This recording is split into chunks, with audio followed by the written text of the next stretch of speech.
somewhere. Thank you all for being here. That's going to be it for the day. We're going to be live again tomorrow playing Peace. I think we're good. Z, How do I get this? 3-3 Elk, and Quips and Guac. We're going to find somebody to raid into. I think we're good. We have, I'm going to pull up the bald kind. as always, more thumbnails to do. I have to figure one out for, the YouTube video that was just uploaded. Girls play is We don't need that. We do need that. We're doing custom cards today. That is normal and cool. Hello, Stiffy. You are first indeed, right behind Ontario. And Helios redeeming a drink water. Unfortunately for you, Helios, I'm a beverage goblin today.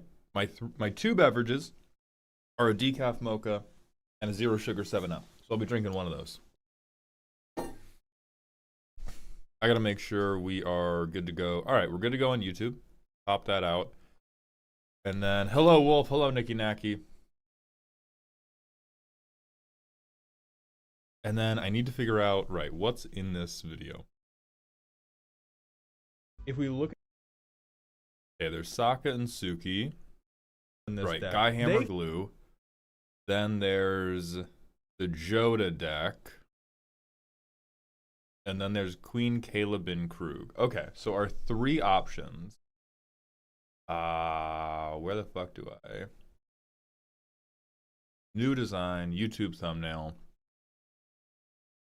Ontario, day's going pretty good. Z and I got out to IKEA, bought some shelves. I did a thumbnail earlier this morning. Tax Zero! Thank you for the Twitch follow. Welcome to Doghouse, my friend.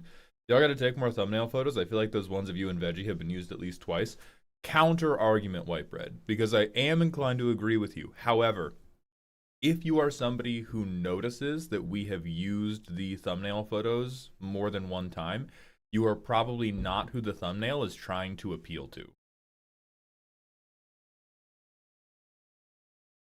Quite frankly. Because there's 100% the argument of you got to switch it up so that it's good. But if people can even recognize them to get stale, that means I'm already in your head. That means I got a summer residence in there. I don't got to keep buying property. Inkable Chernabog, thank you for turning your gift sub into a normie one. I appreciate that generosity. Hey Mauld, what are your thoughts currently on the Lorwyn set? I'm a bit let down from all of the hype it had. I think it's very, very cool. It is mostly for Kindred enjoyers. And if you're not, and I think that was how original Lorwyn went. I think the coolest thing about it is that we're seeing a return to high fantasy. I think that's important. I think it's important for Magic to double down on its unique vibe, and I think Lorwyn does a really good job of that. So I think a lot of the hype is just people being excited that we're not doing a hat set. We're not trying to appeal to a 13-year-old who saw a property in Fortnite and then saw it in Magic and is trying it out because of that. No shade to 13-year-olds, but they've been getting way too much love from the Megacorp lately. And so the letdown is going to be most of the cards are not relevant to most things. I've seen popular YouTubers using the same thumbnail faces for years, so using the same face twice isn't a lot. Right. White Bread, what you may be finding out is maybe, we might need better thumbnail photos, but really once you have a good 1 to 3 photos, you really don't need more.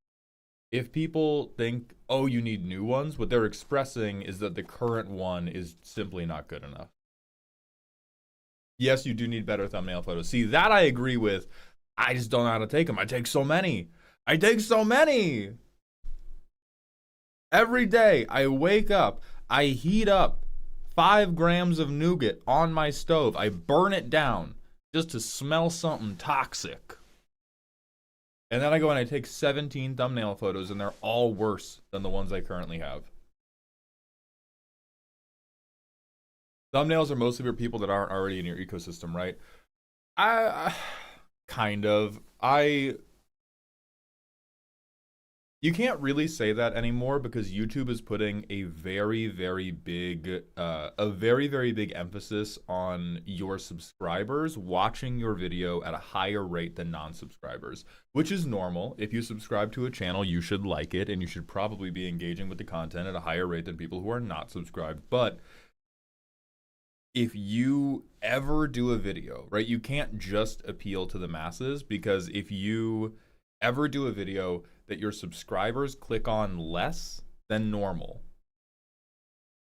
that video's fucked. The worst videos I've ever made are ones where they were like, oh, your existing subscribers only clicked on this as much as people who aren't subscribers. I might not be terminally online enough, but what do you mean a Trans Am in the title? That's a car, I think. That's like a car from the 80s. Also, Whitebread, thank you for the 55 stream streak. They cannot reach my heights in the dog park. I am king of the hill. Welcome, king of the hill, Whitebread. And Okami Shiro, thank you for the 25 streams. 25 stream streak. Spellbreaker, thank you for the prime sub for the 10th month in a row. What is this stream title, Chief? Also, go look at Grub Notorious Auntie and tell me what you think. What do you mean, what's the stream title? I bag it up, and I pair well with bread. What are we talking about? I am hurt. Nobody did exclamation point join. I think I've seen Mirror Form. I remember a. Is the bot not working? Hold on. Is the message too long?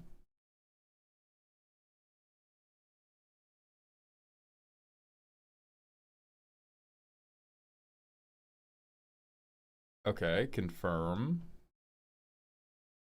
Oh, these are, hold on.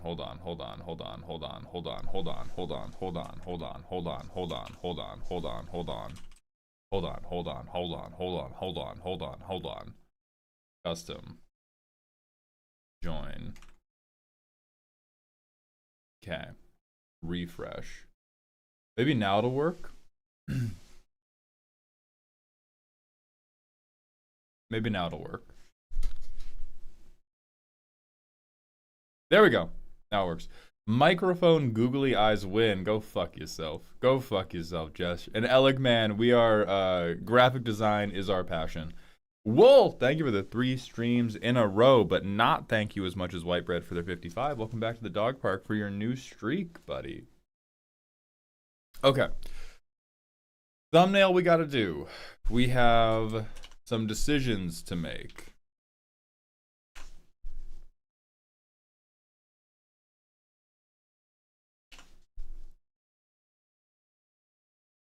Inkable Chernabog, thank you for gifting 10 subs to the community. Welcome to Dog Heaven, my friend. And Jay, the 111, thank you for the 10 streams in a row. Welcome back to the dog park.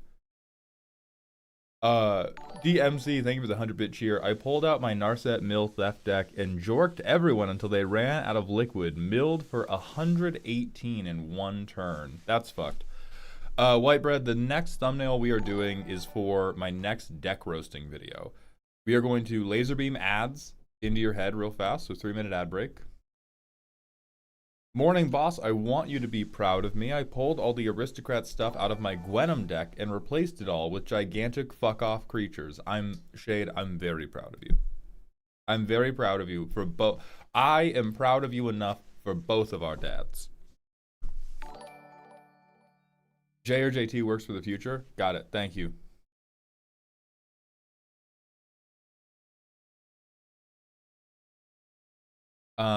So the 3 options are Joda. What the fuck is it? Queen Kayla. Bin Krug. DMC, thank you for gifting a sub to Cramped. I appreciate that generosity. So the first decision we have to make is which commander goes on the thumbnail, because really you can only get one. People tend to not care very much when we do like if I try to show off like all 3 decks at one time, it's usually like you have to pick one. Noda, thank you for the prime sub. Welcome back to the dog home. Every time my wife has a package show up right now, I get unreasonably disappointed it's not my copy of 12 Months. Right? Right? New Dresden! Sorry. Hey, Malt, how's it going? I just got some great news. Felix! Going good. I need to get some shorts. I want to make some shorts again. Scheduling's hell right now, but I want to make some shorts again. And when I say scheduling is hell, I mean, holy fuck, I love playing Expedition 33. That's what I really mean. Spellbreaker, you are speaking from a, like, you are not speaking from a content point of view.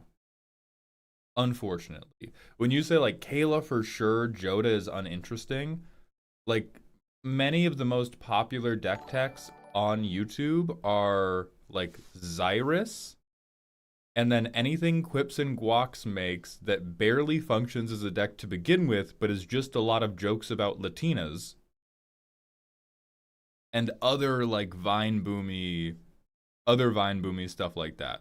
Like, the fact that the commander is not, the fact that the commander does not have, no. It's not that Gen Pop doesn't have a brain. It's that you are coming at this from the perspective of somebody who wants the YouTube video to be profound. Nobody has ever clicked on a Malltown video expecting the YouTube video to be profound. Inkable Chernabog, thank you for the 1,500 bits. Welcome to the dog pile. I appreciate you spreading all that money on me. To return to the point, if I am attempting to be profound, I am tricking you into profundity. I am starting with a meme, and then I'm going to teach you something profound along the way. But if you put on a 30-minute Malltown YouTube video, you're probably clicking in, and keep in mind, it's going to be, oh, I don't care about profound, I care about something being engaging, and Joda 5 color's not engaging. Still reframe, the deck's not supposed to be the engaging part. My content is not about the cards being engaged. My content is about, oh, I want to listen to this guy. I want to listen to this guy yell about this. I want to listen to this guy roast this. And from the perspective of, I want to listen to this guy make fun of a thing, you want to listen to me make fun of the interesting Reanimator deck, or make fun of the dumbass 5-color Soup Commander? Oh yeah, SpongeBob. Ira, thank you for the 7-stream streak. I appreciate you coming to the dog park. If I click a Malltown video, I expect to go tee-hee, not to learn anything. Exactly. And so I think there's a pretty fair argument for pick the dumber commander.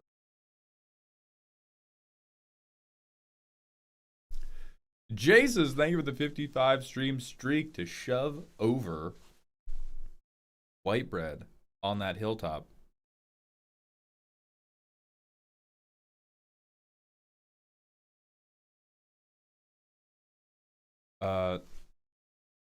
100-bit cheer. I forgot to mention, Confessor gained me 64 life in that game. Not too shabby for a one-mana idiot. There's no... I refuse to believe that 64 life mattered on a turn you milled out 118 cards. You're a liar. You are a liar and a deceiver. Z is the guest today. Life of Shade, thank you for the 10 streams in a row. And Blue Gem, thank you for the 3 streams in a row. Welcome to the dog park. But really, all we have proven through all of this argumentation over which commander is most interesting to have on the thumbnail, because there's also Sokka and Suki. DMC, thank you for the 100-bit cheer. It kept me alive versus a Pantlaza deck. It super mattered, boss. I'm sure it did, you little liar. I'm sure it did, you little liar.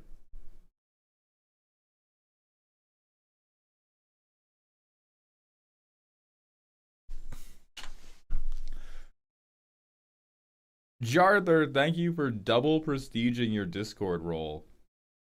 So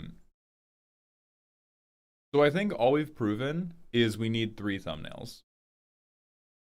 And then we A/B test. And then we can empirically prove which video is more interesting. Hello, how does one get their deck roasted by the GOAT himself? Dusk, you have 3 options. We sell commissions every weekend. Sunday at noon PST, we sell commissions on my Ko-Fi page. That's ko-fi.com/Malltown. Or, if you have more money than patience, you can spend $500 on the spot, and I will drop what I am doing if it's a solo stream and roast your deck.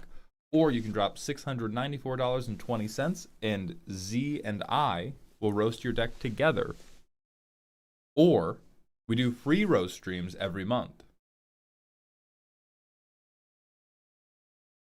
DMZ, thank you for the 100-bit cheer. Do Sokka and Suki, but superimpose your face on Sokka.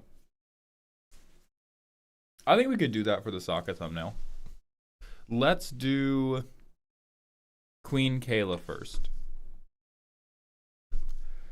If we were going to do Queen Kayla first,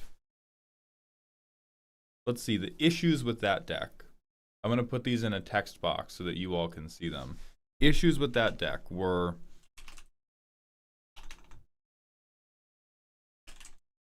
our reanimation targets suck.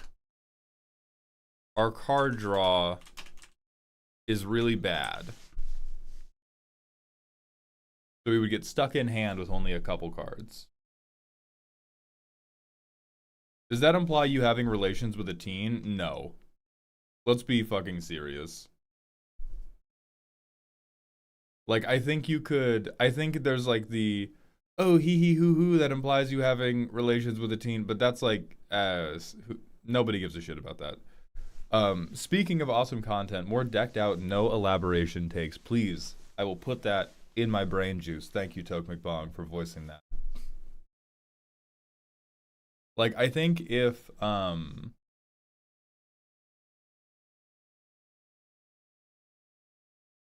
there are certainly ways to make a Sokka and Suki thumbnail that imply sexuality, but just me being like, hey, here's my big, dumb, balding head on this card is not it. Filthy Sultai-Player, the cats are doing fucking great. Put 6-7 in Sokka's hands. These are great ideas, guys. You have to wait, and we have to do something for Queen Kayla bin Krug.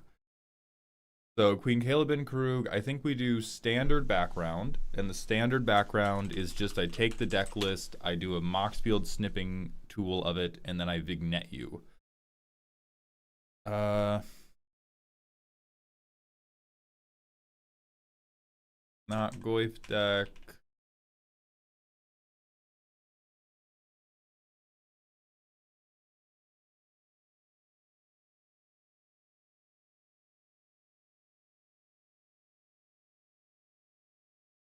So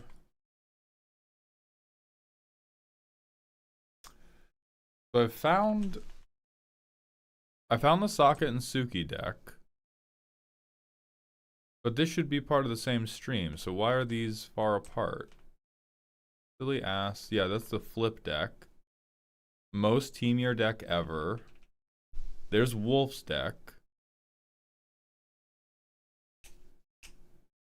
Yeah, where the fuck is this? Clone deck, land sack. The Tameo deck.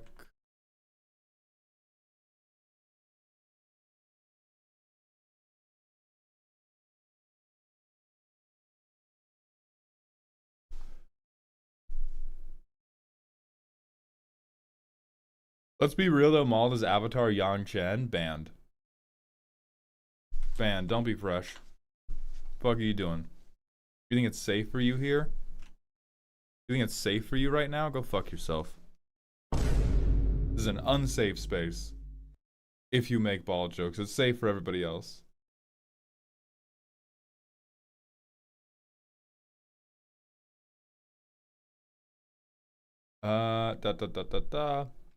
Oh, White Bread, what we're doing is YouTube will let me A, B, and C test, and I've been talking more and more with like Trinket Mage, Elk, and Quips and Guac. Hi, baby. You got some of my.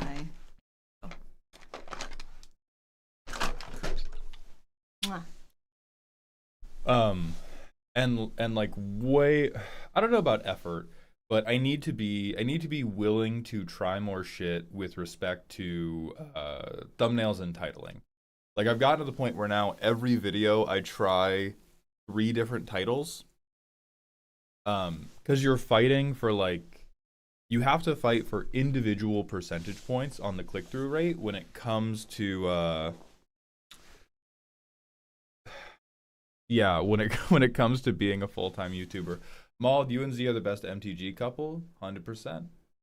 100%. We the goddamn best.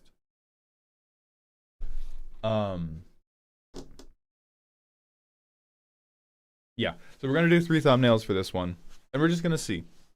I don't like superstition, unless it helps me, or unless I'm making money off of it. What I do like is data. So Queen Caleb and Krug. Maybe I can just find it in my Moxfield history. 7 days. Kayla. I can find it. Ah, it was King Cow, who was very generous and did a mango money moment. That's so kind of King Cow. God bless King Cow. Even if I don't technically believe in him. Data is cringe. Vibes and rumors are based. The rumors are based off of extrapolations from data. What would your and Z's titles be as royalty? Queen, King, Emperor. I think Z would be Emperor, and I would be like Grand Jester.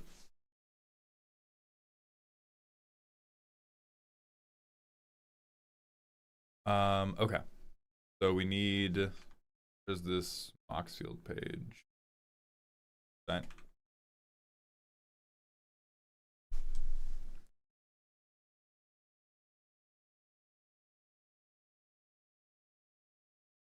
James, I appreciate your rage, but when I say we don't talk about spoilers, I don't mean we don't talk about spoilers unless you have a real banger of a line, James. If having bangers was the only thing holding me back from talking about spoilers, I would just write videos for the spoilers, brother.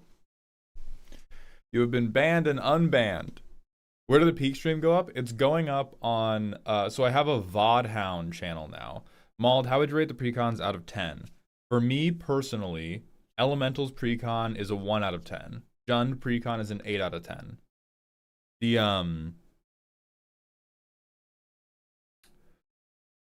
I think the Elemental's precon, the reason I say 1 out of 10 is not because it can't play Magic, but it plays the type of Magic that I hate.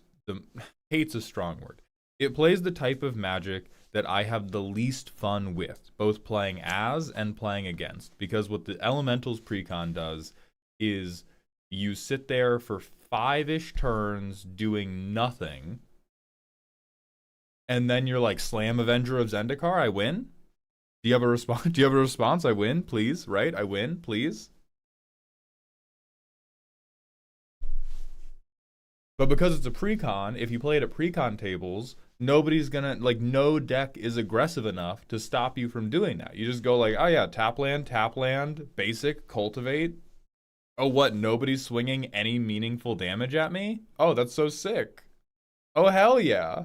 And then when you get to like 7 to 10 mana, I am ready to accept that. I think I understand that quite well. If you look at the deck roast that I do, the deck reviews that I do, I am very, very capable of wrapping my head around that play pattern and building decks for that play pattern. I just don't like it, which is why I said it's 1 out of 10 for the stuff that I like.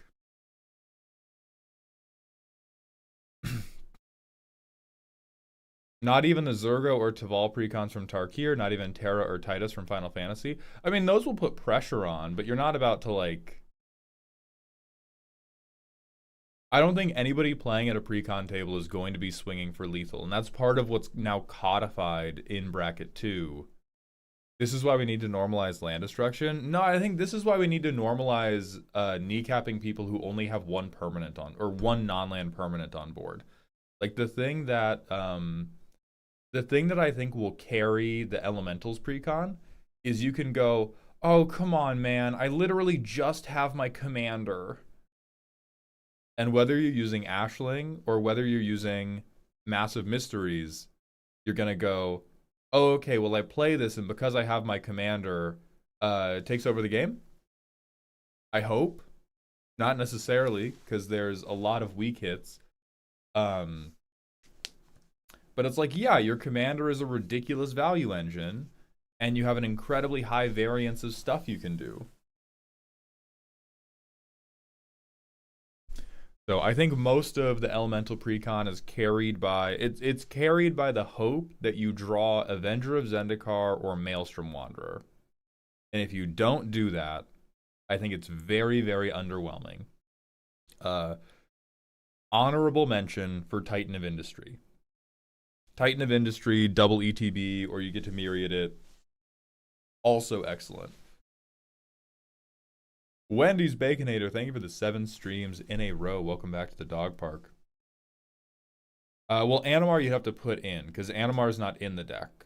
So that might be part of the, like, we're going to be building Ashling an actual deck on Saturday, and we're going to try to make it, like, pre-con equivalent. But Animar is not in the pre-con as it is.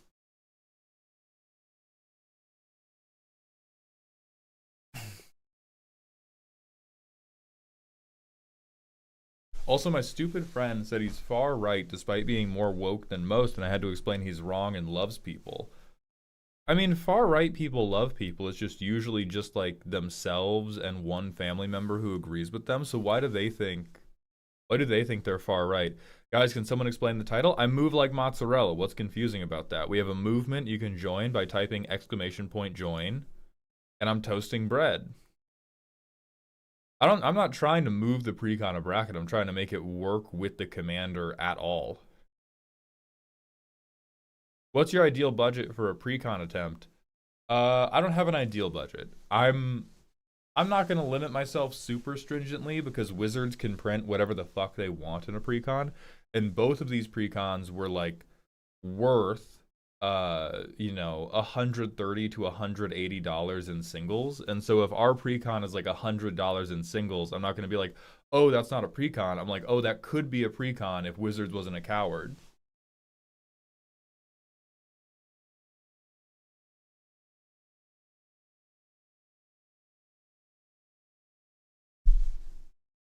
Reprint Jeweled Lotus for fun. Wait, does Animar make the evoke cost free? He can.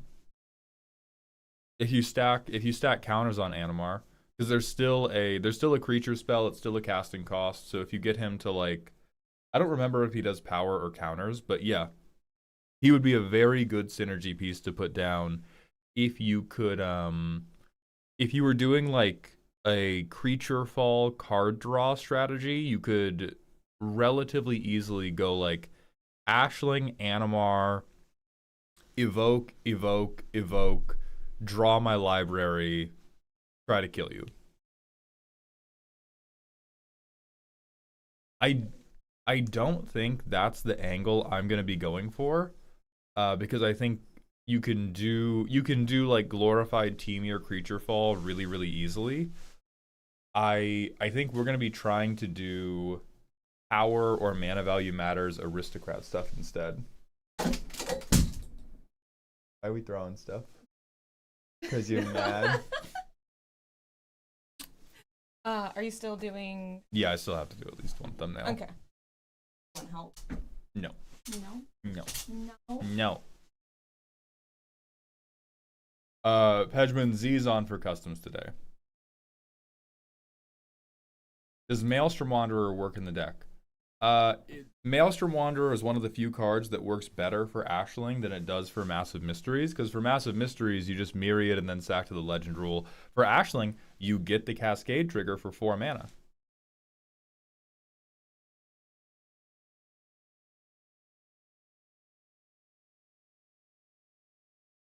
Would it help with making thumbnails and titling videos to have a name for the Roasted Command Deck show with a logo in the picture and episode numbers like Shuffle Up and Play all in one playlist? So they are all in one playlist. I tried naming the show and it did really bad. So I don't think so. Coming up with a better name, maybe. Perhaps coming up with a better name would work, but historically, I've tried episodic titling, and the views were really fucking bad. It's also like the content is not good enough to episodic title it because it's not deliberate enough. Shuffle Up and Play works really well as a series because Prof is always hand-picking guests and themes and crafting a narrative for the episode. And these are like, whatever happened on the live stream fucking happened. And we're now cutting this down to $30.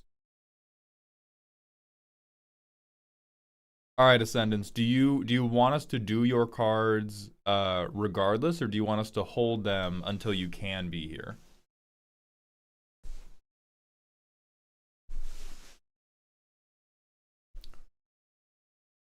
Okay. Other shout out for people who want it before we do Queen Kayla.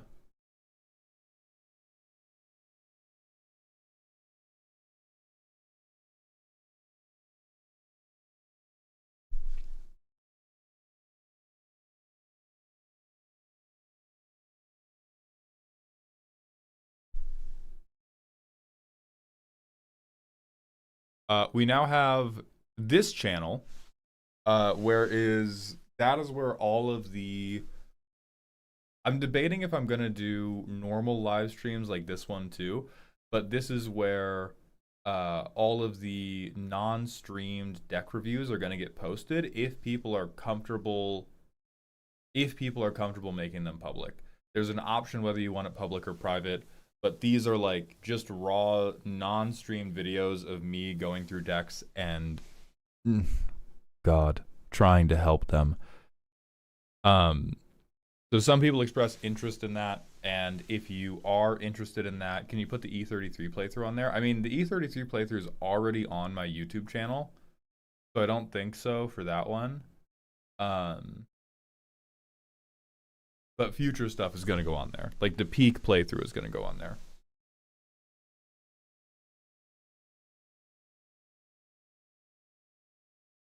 Those vids can still be helpful. I mean, the thing, I didn't record them because they were like 10 hours long, and we weren't going to make them, and we weren't about to make them like into content.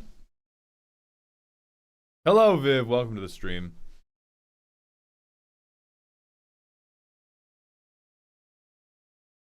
Yo, we a Bo Burnham subscriber.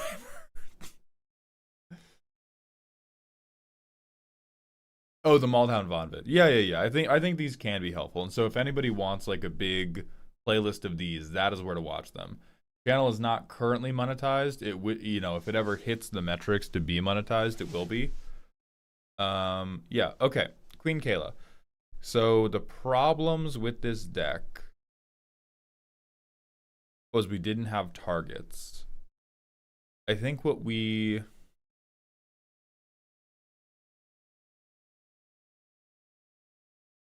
Did you at least have somebody clip the funnies? No, the guy who's going to be clipping the stream is moving out here in like 2 weeks. Okay. So we can't do too much inside baseball. The first thought I'm having is like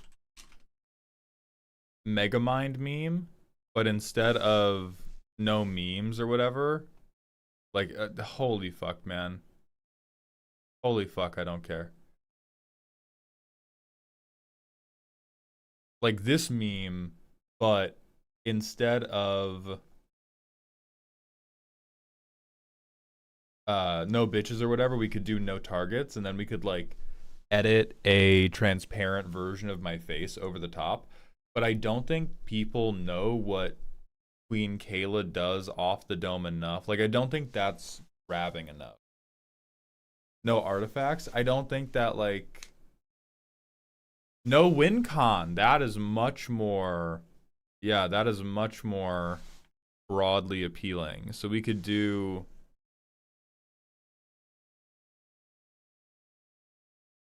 where's the win con?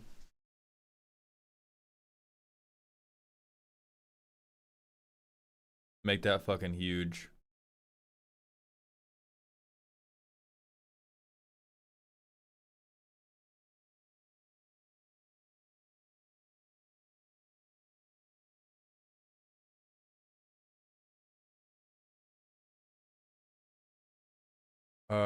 And then yeah, we'll use League Spartan. That's typically the go-to font.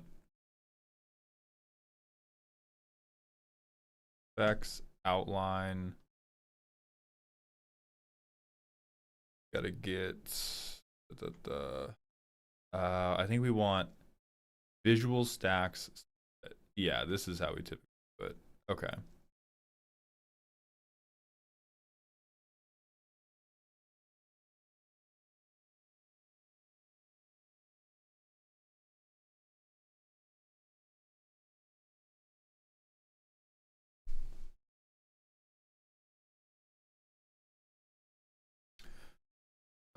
Caleb.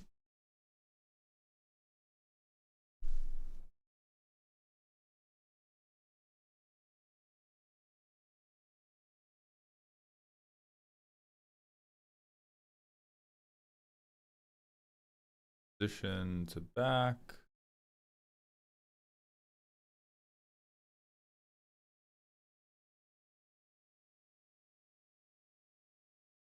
Edit. Adjust. Give me vignette. Give me the blur tool. Whole image. Nice and blurry. All right. Now you understand that you are looking at a Moxfield deck. Small look in chat. We have a better meme. Do the Drake and Josh "Where's the door" meme?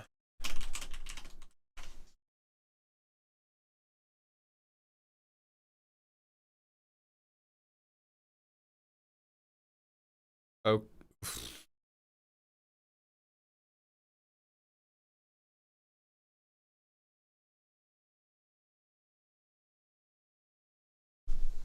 Okay.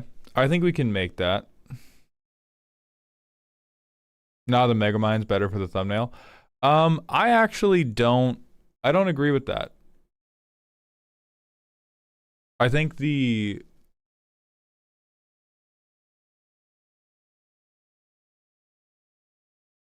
just me mega mining no win con is not super effectual. I think the Drake and Josh meme or Dora is better. Like here, think about it this way. I think the Megamind meme is much better as something that got edited into the video in post. Or if it was on my stream deck, it is better as something, a button that I could click in the middle of it and some sound effect plays and then like the no win con thing shows up. I do think the Drake and Josh meme is a deeper cut, although most of my audience is the right age for it. Aegis, thank you for the 3-stream streak. I actually don't know. I'm probably not getting my hair transplant done in Turkey when I get one. Dark Oasis, thank you for the 5 months in a row. Welcome back to the dog home.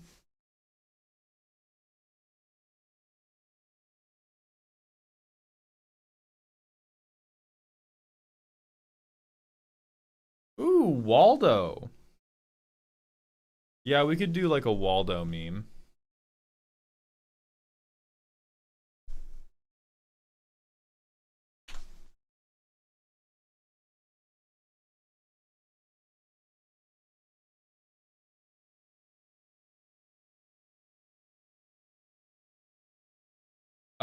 We definitely could not. We could not dress me up as Waldo IRL.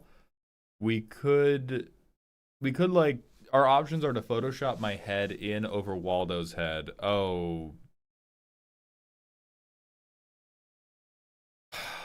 They have bald Waldo. They have Baldo.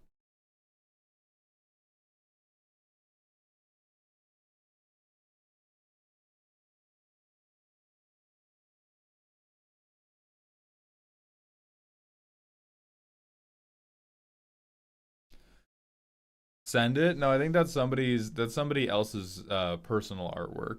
And so if we that's super not fair use.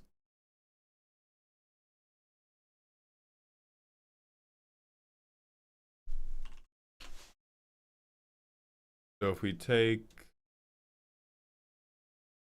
Waldo, background, remove it.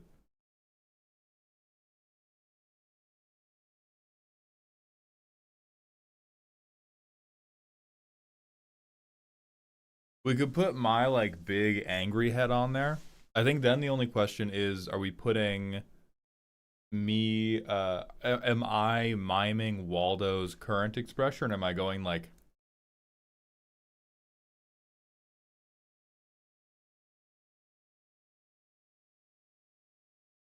hmm.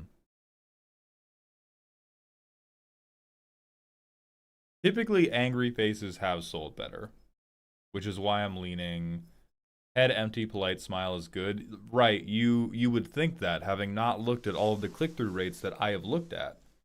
It feels a bit like overcooking the meal. That is true, but the inescapable truth is angry face good, happy face bad. No happy. No happy. You should look annoyed there's no win con. That's what I'm thinking. So maybe I don't have to do like angry face, but I do at least have to do some type of, yeah, I do have to make some type of emotion happen.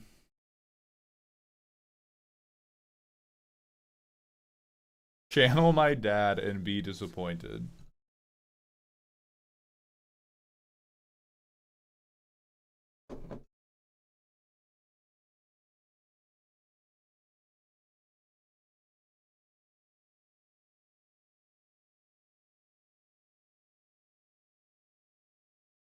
I think we gotta make you even bigger, goat. I apologize. Why do you think Kirby's always angry on American box arts? Exactly. All right, we gotta snap this photo. We're gonna go to...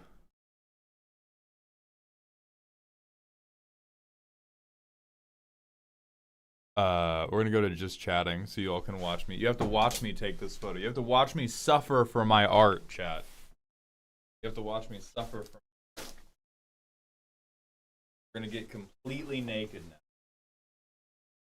Hang it all out there. That's actually how every YouTuber has to do every thumbnail. You have to strip down the bare skin and then cover yourself in those little mocap dots like they use for the Avengers movie.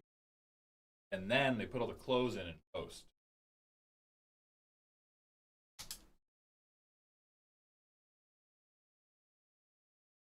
My phone. My phone, man. Everyone lock in. We're about to Hoghound.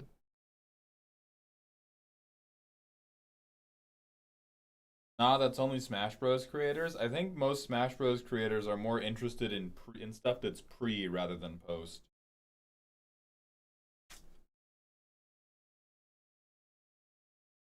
Only real scandal followers know what I'm talking about there. Hello, Velix. The light in this. Somehow the light looks really good for really, really awful for Mega Wash. What the? Switching to 1080.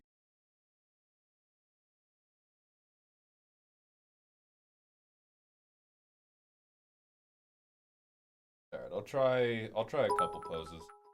Aegis, thank you for the 200-bit cheer. Wolf Whistle. Take it off, Goonfather. No.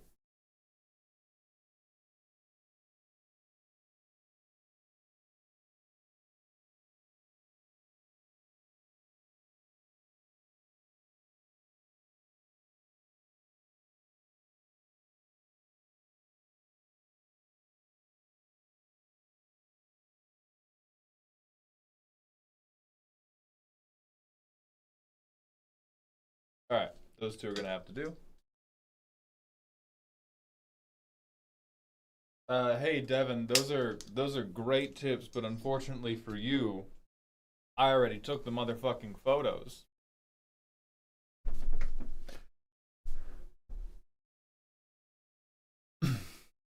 That is a very good tip though. Alright, now I gotta send these to Z.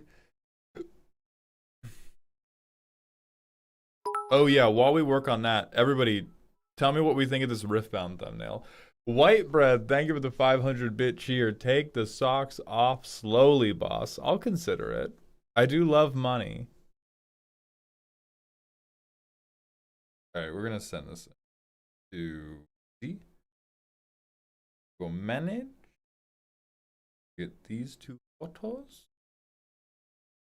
Blue Ran, thank you for stopping by to say hello. In my wandering career paths, graphic design and photography was a stop. Well, I'm very glad to have your expertise being totally ignored by me in my time of need. All right, we have those photos. Oh, if you're showing us another screen. I was showing off this thumbnail that I worked on this morning. Put the lotion in the basket, boss. Now I don't want to. I was going to. I was planning on it. Option 1. Option 2. Expertise is a strong word. I said a stop. Compared to me, you are Picasso. Oh, okay.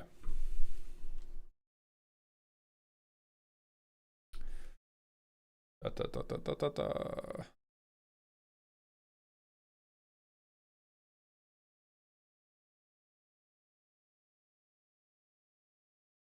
So we remove the background.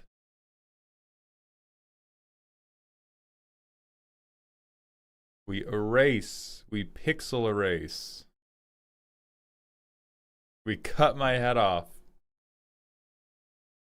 We erase everything else. We get really tiny and we do some detail work on my scraggly ass beard that I need to trim down. Fuck.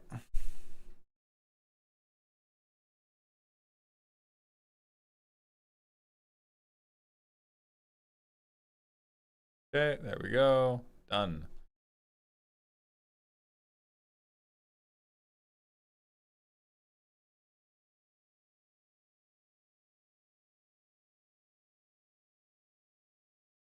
Perfect. I think floating head mold is very ominous. I think what we need is like, we need like the Waldo hat. Almost. And we need another layer of Waldo's hat.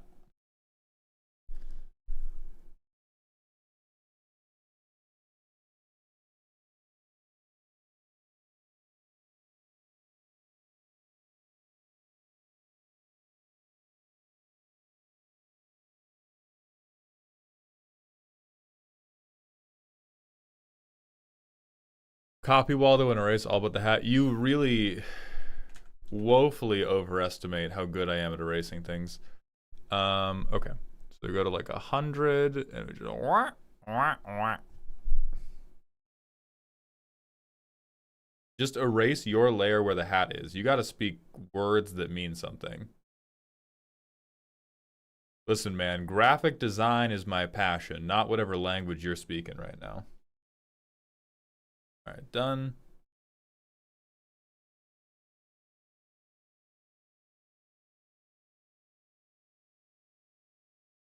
We can then...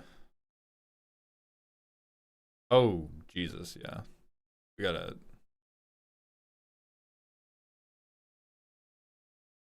bring that way down so I can actually work with it. I think then we can make my head like really oh, that's way too big. That's way too big. That's way too big. I'm sorry. You can make my head pretty big.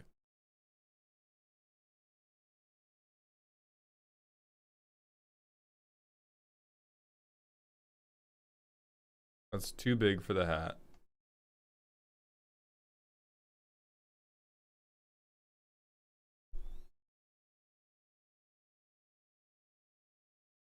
Best thumbnail ever.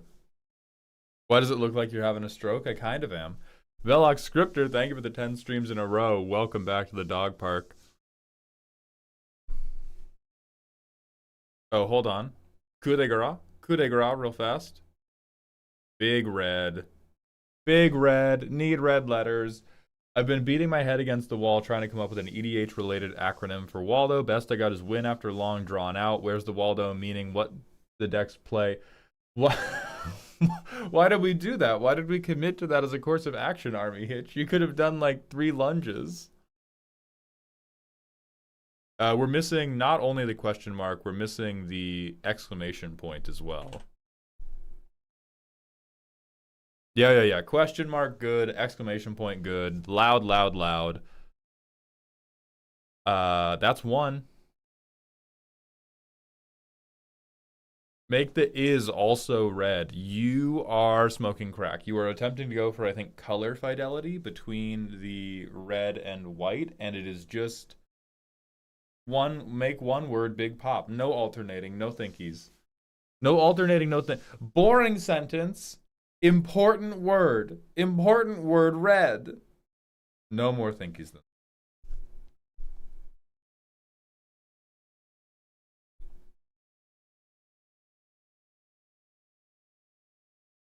Right, they're trying to match the Waldo shirt, which I don't think is a important. That is not an important quality to have symmetry with in the thumbnail.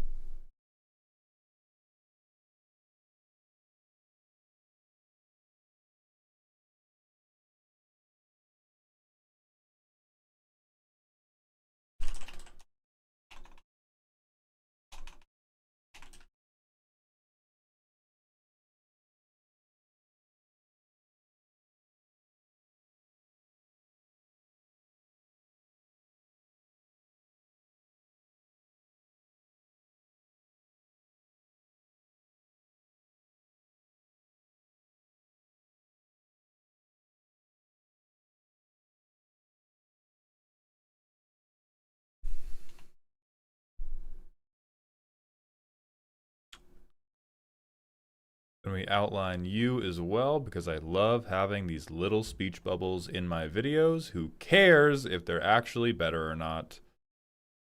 I would make you nice and small.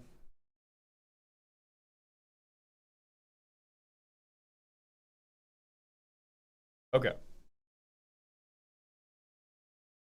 When it comes to having wide board modular win cons, is the red-white Sephiroth the best? Not only is he the best, he's one of the only methods of winning that way, unless you just use a different wide board finisher like Crackerhoof or Elishnorn. If you had to describe the difference between a win more card and an actual useful card in a deck, how would you decide? The actual useful card in the deck will do something when I play it by itself with no setup. A win more card requires me to play a different card or have a different card already in play to do anything meaningful. That's typically the definition I work with. I will allow something that only requires my commander to be the setup is like, that's a level of win more that's pretty acceptable. Because you can be pretty confident that you have your commander in play. But if you're like, oh, Garruk's Uprising,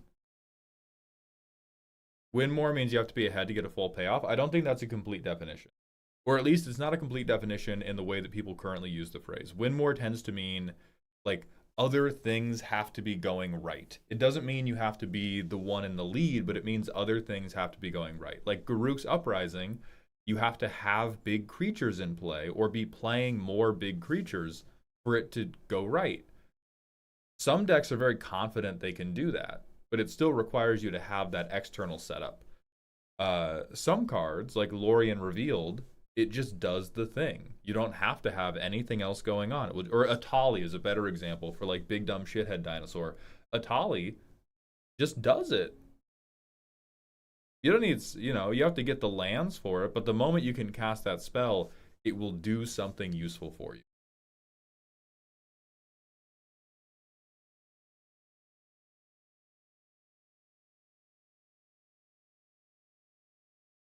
And as Spellbreaker has pointed out, there is the ever useful caveat that if winning more wins you the game, you can just call that a win con, right? It's a measure of like, do you need setup to do this? Could that setup have won you the game instead? So compare if I have, a board of like, if I have like 5 4/4s on the board, if I play Garruk's Uprising, oh hell yeah, I draw a card, now they have trample. If I play Craterhoof, I probably kill 1 or 2 players.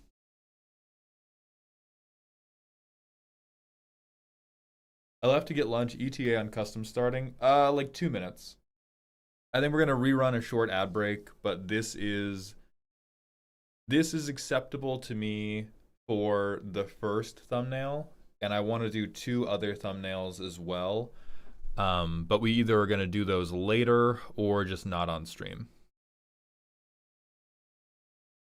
Oh yeah, my bad, Felix. Let me go back and find it. Who from Expedition 33 do you think would be fun to play as in League of Legends, or at least see in the game, even if you didn't want to play as them? I think Lune would be the most interesting. I think the Stain economy would maybe graft the best to League in terms of like an alternate resource bar and could be fun. Like I'm imagining kind of like how Hui is, where you would need to have more abilities than the average bear. But then you could end up with another champion that's like almost like Invoker in Dota. So like Earth Crystal is a good card. Earth Crystal is a win more card. But a card that just doubles all of your +1/+1 counters leads towards win more because it requires setup. I would say a card that just doubled all existing counters is more win more than Earth Crystal, but Earth Crystal is also a win more card. If you play Earth Crystal by itself, playing it to put the counters on via Earth Crystal is pretty inefficient. For Earth Crystal to be any good, you have to have a different method of putting counters on a creature, and you already need a creature to put those counters on. I play Earth Crystal for Hydra. That doesn't change anything. Earth Crystal is also a discount, a very bad one, in colors that are very, very good at making mana.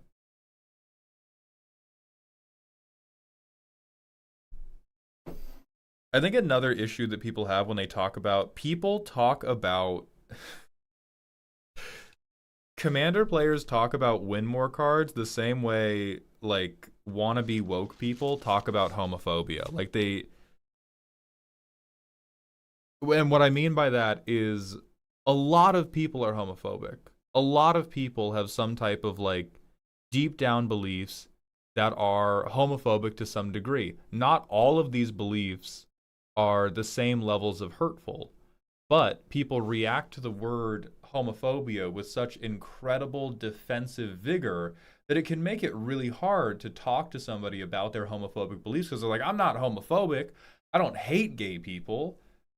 I just like have weird feelings about it is all. And it's like, oh, those weird feelings probably rooted in homophobia, bro. And I feel like the same thing happens when we say win more in Commander. It's like, yeah, those are like generally worse cards than a wholly inefficient one. It doesn't mean you can't play the card. It doesn't mean you're an idiot for playing the card. But as soon as someone goes like, oh yeah, that's a win more card, they're like, no, no, no, no, no. It's not like that. I would never play a card that was greedy and requires setup. I'm extremely liberal. Like that's the I'm on to something here. Like yeah, I'm writing that to make my clip guy go back for that shit. I'm writing this timestamp down. Like yeah, Earth Crystal, win more ass card. That's totally all right if your deck is built to capitalize or to like if your deck is built to really reliably provide the setup that Earth Crystal pays you off for. Hell yeah. Run it anyway. Have your fun, bro. Kiss a man. Kiss a woman. Kiss a non-binary person. Kiss nobody. Whatever you want. Whatever you want. Sky Beast, we're making the new Lorwyn precon on Saturday.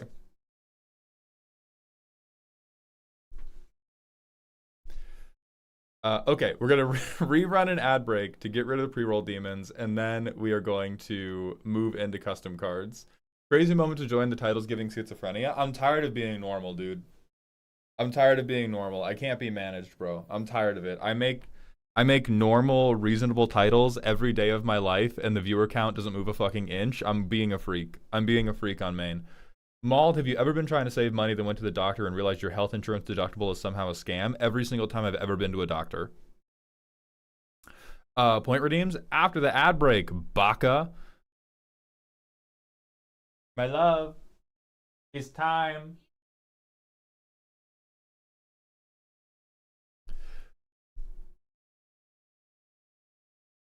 Ba, ba, ba, ba, ba. A lot of people need to realize if you like a funny card, it doesn't matter how good the deck is. A lot of people need to realize if you like a funny card, doesn't matter how good the deck is, laugh as you make dumb. Oh, yes, I agree with that 100%. There's a video in my head about how we need to do a better job. How you as a commander player would probably have more fun and build decks that you liked more. Hey, Cairo, fucking spoilers, bro. Build decks that you liked more and have more fun playing commander if you learned how to not conflate this card makes me happy with this card is good. Because a lot of the decks I love the most are decks where I was like, oh, I know 100% the better option that I could put in here. I know 100% a different card that I could put in here that would be more impactful for the deck, would do more damage, would draw more cards, whatever. But I like this one more, so I'm gonna play the worst card. You need to have ownership of your bad and stupid dreams. But when what trips people up is when they start going like, oh, this is my pet card, and I swear it's good enough. I swear it's good. This is why it's good enough. Here are the 18 different micro synergies that make it good enough to play in this deck. No, it's still bad. But accepting that it's not good enough is going to save the deck. Parents, thank you for the 1 year with Prime. Welcome back to the dog home. I appreciate that generosity. Annual call out. Blowing it early. Annual call out. If you have a Prime sub, please consider using it now. It's free money for me. It's $3 in my pocket. Thanks, Maul. I just got an ad for my country's military. Oh, shit. You in Greenland, bro?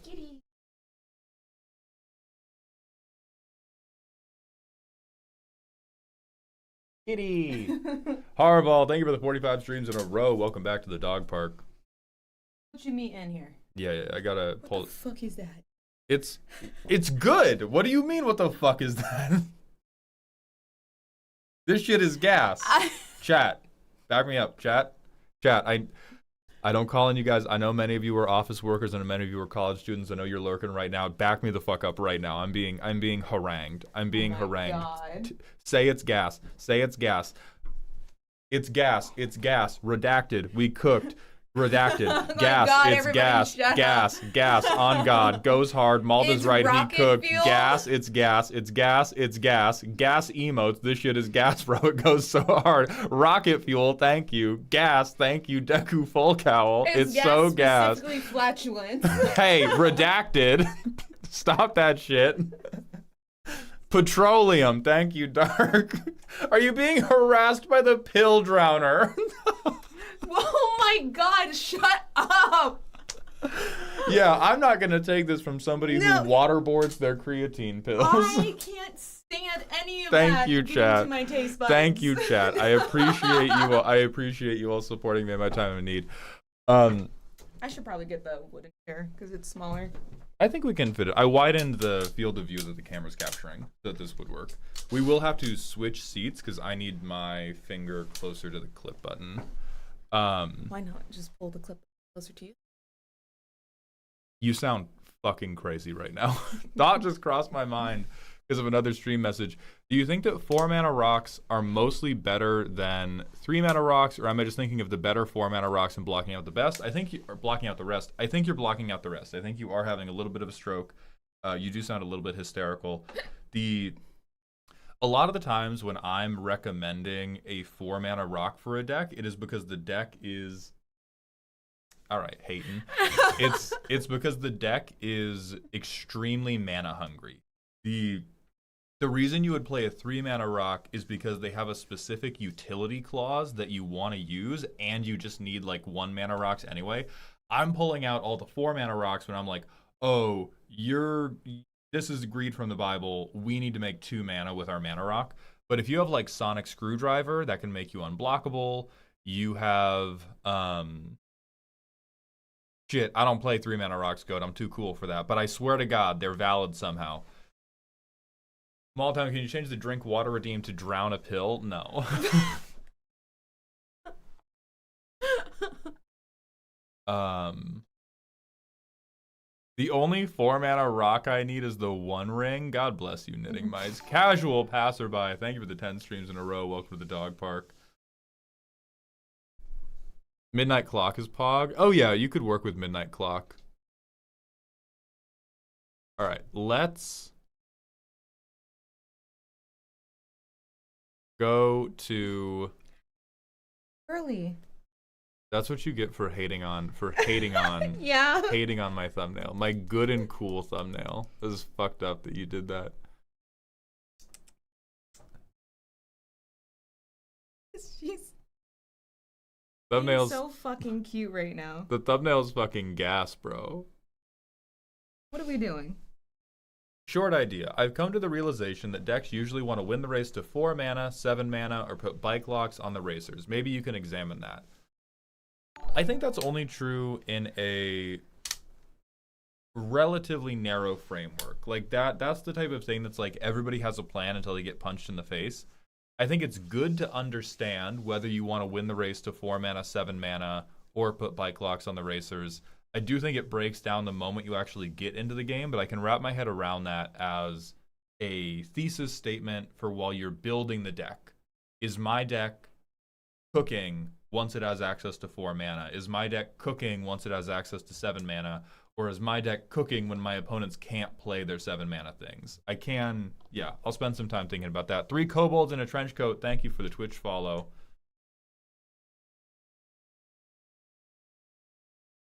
Stream idea. We wear the wee wee baguette outfit while we're playing Expedition. We will be accused of stealing from other streamers who have done that because that's a very unique and creative idea. I don't think anybody's like, so few people have done that or even thought of that we will be like, they probably have it copyrighted. Like I'd be worried. Crazy. I would be worried about if we dressed up as a skin from the game to play the game, like there's only like one person out there who's ever thought of that, and they would probably send a cease and so we do have to be really, really careful about that. Maybe we can work out like a royalties scheme. I'll fight them. Okay. I'll fight Sick. them. Yeah. All right.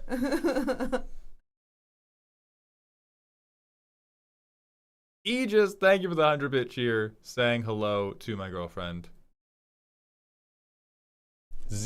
Turn the body cams off. We need more body cams. I mean, having body cams certainly isn't stopping these motherfuckers.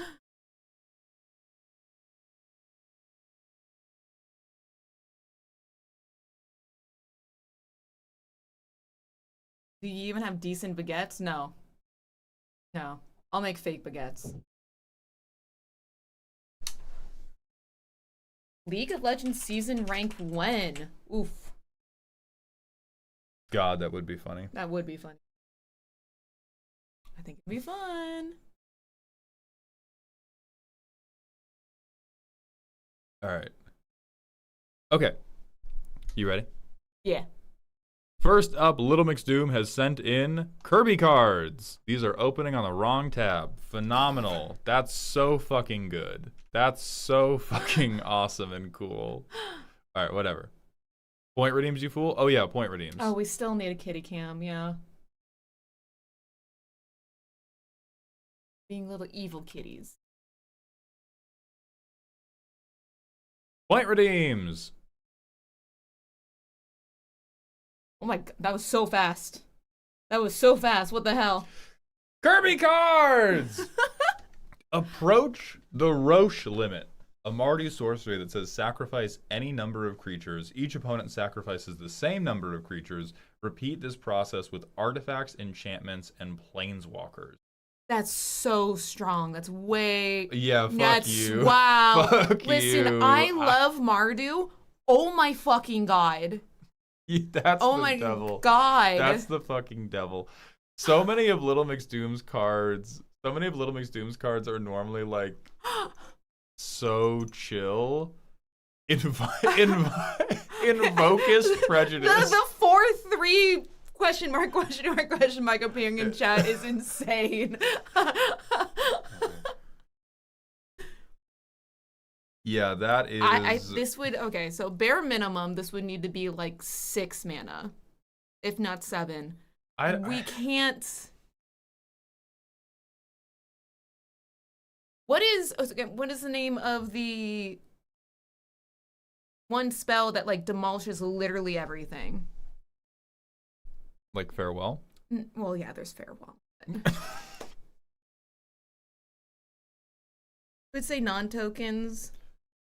It was originally at 4, but somebody said it was too weak. That motherfucker lied to you or has never played a token deck in their life. I think it's Blasphemous Act, yeah. Mm-hmm. No, it's not Blasphemous Act. That's just that's only creatures. Ruinous Apocalypse. Ultimatum. Apocalypse? What is the effect of the card? I believe it's like there's something like that. Is it like destroy all your opponent's shit, destroy all your shit? It'll come to me. Okay, I don't think the comparison point matters. People said it was too weak compared to Ruinous Ultimatum. The 7 mana spell? Who are you talking to? They said the 4 mana spell, not as good as the 7 mana spell. Do something. Fix it. Fix it. There's also like the 7 mana all pip spell. Yeah, those people lied to you. Uh-huh. All right, next. Oh my god, how do I get these to open on the other? Because this is going to kill me. Yeah, this is going to be kill me. A lot. Ref, do something. Can I just... Oh, I can't just drag it. Okay. Antares, Cosmic Spear. 1 and a black. Equipped creature has first strike. When it attacks, you can sack another creature. If you do, draw a card and put a number of +1/+1 counters on equipped creature equal to the sacrificed creature's power. That's pretty good. That's pretty good. The equip cost might need to go up for putting that many +1/+1 counters on a creature, but I like it. Yeah, this is definitely one of those like so good in a couple decks and then dog shit in a different deck. I think it's probably fine. If it was going to change, I would bump either cost by 1, but for the most part, this seems okay. That's pretty cool. It shouldn't be a May. No, Dean, I do think this should be playable. God damn it, I forgot about the dragon. Armageddon. I think that's the card. The land destruction card? Yeah, but that only gets... Alright, Cracker, Raging Storm. 1 black-white, doesn't make sense for the name. 2/2 with flying. Whenever you cast a non-creature spell, make a 1/1 black Waddle-Doo creature token. Whenever Krako attacks, you may sack a creature. If you do, Krako deals 3 damage to any target. That's kind of fun. I like this one. This is fun. Yeah. That's pretty cute. I would actually throw this in a lot of Mardu decks. Yeah. Alright, I like that guy. Yeah, I like that guy. Good work, good work, good work. Upstanding gentlemen, upstanding gentlemen.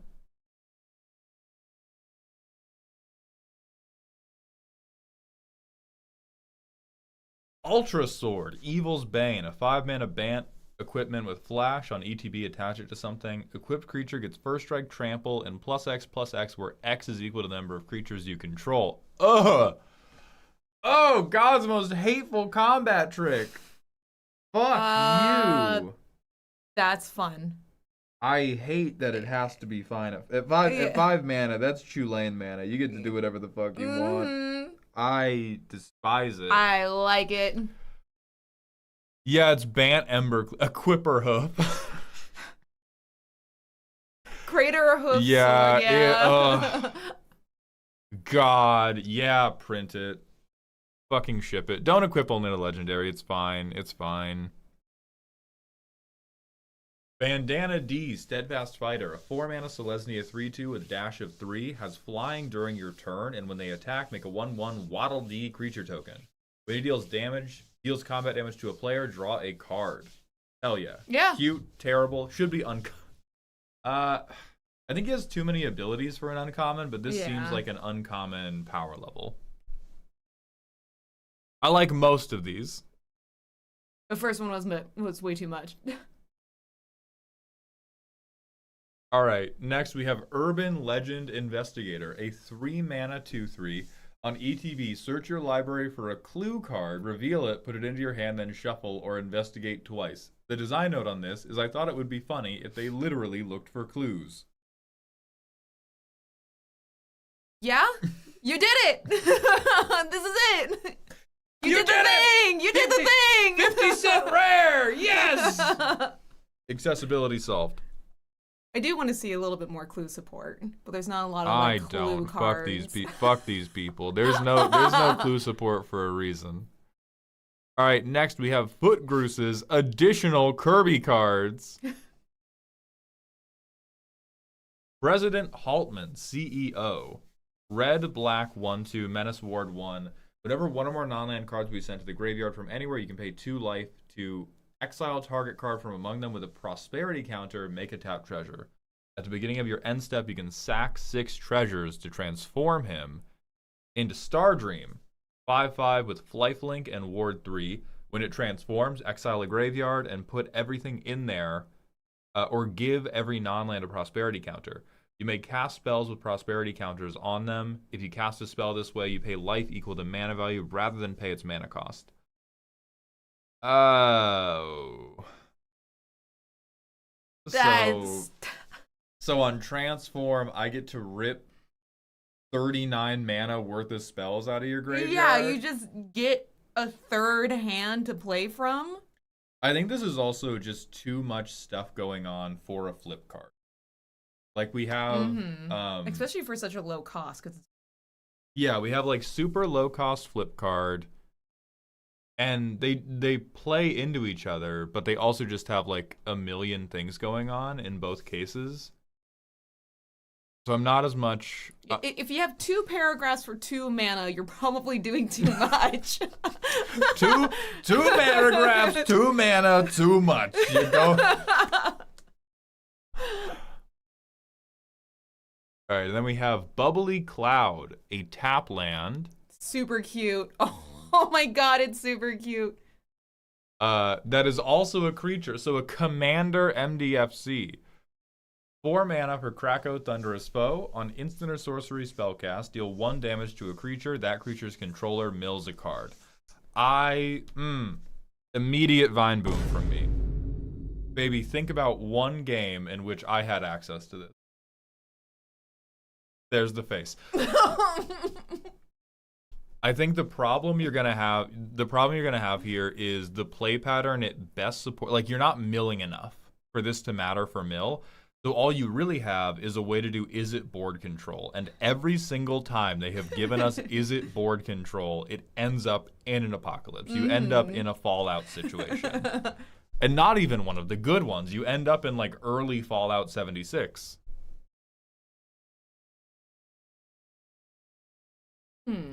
Zora, Idle Dreamer, a 3 mana artifact that is a 0/5. As long as it's untapped, it has hexproof. Whenever it blocks a creature, tap Zora and rehandimate something. You can craft with a legendary for 4 and a red. Okay. Into Gigantes. A 6/6 with trample, haste, protection for mana value 2 or less. On attack, it deals 4 damage to target player and 1 damage to each creature they control unless that player sacrifices 2 lands.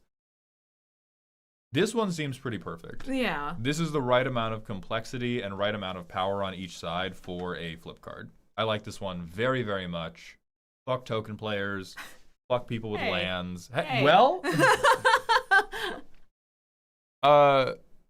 Aileen Streams, there is a free-to-enter Discord where you can submit custom cards, but you need to have gotten a redeem either through Twitch channel points or from purchasing one on Ko-Fi. We're in the middle of the first wave right now. We will do a second wave partway through. Buying a custom card is only 100 channel points, so you do not have to wait very long to afford one, but they are very, very competitive. Yeah, fuck your tokens in the forest they rode in on. Okay, so Foot, I think all of these are extremely cute. Yeah, we need to redo the legendary artifact creature CEO.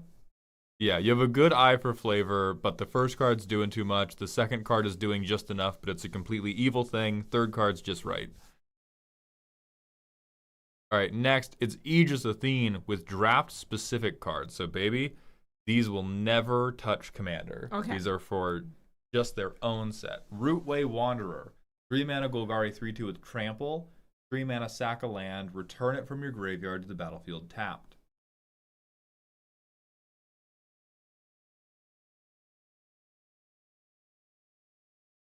I'm too Commander Phil to appreciate this card. I'm bugging with it. I'm bugging with it. That's such a huge cost. Yeah, but it gets a body back. Okay, it does return to the battlefield. Yeah, is that instant speed? Okay. Yeah, it's okay. That's actually. Yeah, it's tapped, so you can't. You can't combat trick it. But like, yeah, grindy limited matches, a 3-power creature with Trampler that you can keep bringing back. All right, Hungering Herd Caller, a 4-mana 1/1. Oh, with lifelink on ETB, make a 3/3 dinosaur with trample. Yeah, definitely good. Depending on how much like buffing you have in your limited environment, could be. Hi, kitty, hop up. Hi, little baby girl, hop up. Giving you the look. You want daddy to pick you up? Yeah, she probably does. You want daddy? No kitty. You took too long. I could never play limited if that was a decent card. The Mepic Collective, thank you for the 3-stream streak. I appreciate you going to the dog park. Yeah, this is fine. Bodies that make bodies are always good. All right, Elik Man has sent in every single battle in the set. There is also, because people have previously expressed interest, I will be pinning a link to that copied the entire 18 paragraphs instead of just the link. Hold on.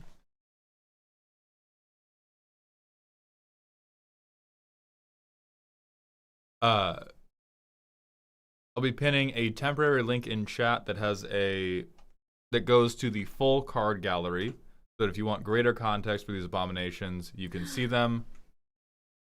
Come here. Come here, kitty. Come here. Let's look at the battles. So, baby, these battles work differently than normal battles. These are going to go into Commander, but the way these battles work is they enter under your control, and if an opponent kills it, they get to put it on the battlefield under their control. Yeah. That's not how normal, but well, yeah. What?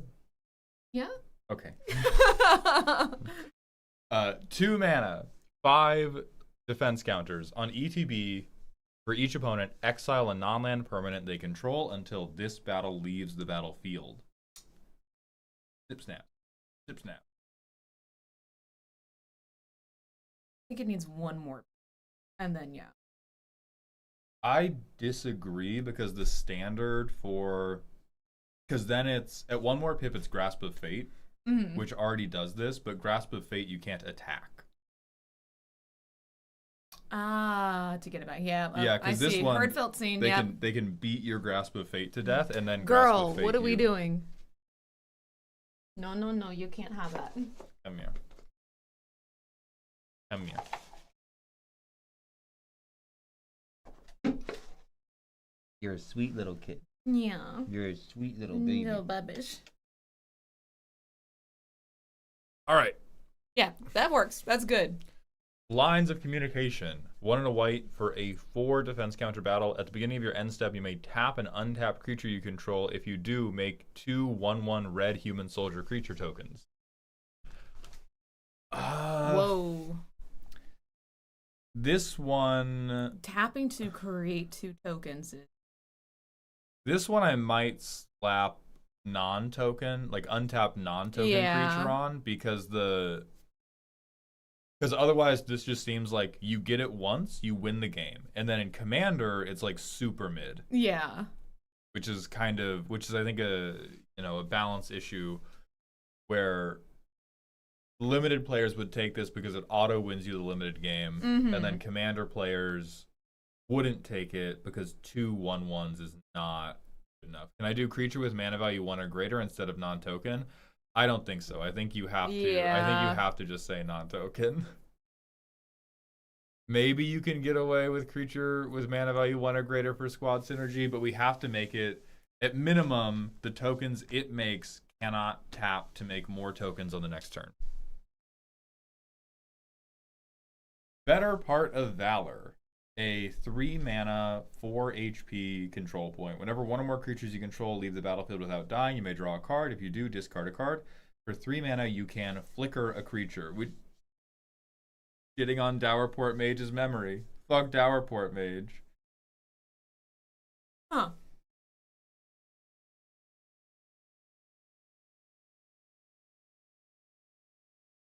This one I like less. This one seems to be way more win more than the previous one. Like the previous one is just like, ah, what if I had a whole fucking army, dude? Fuck you. And this one is like, ah, yeah, if you already have a flicker synergy.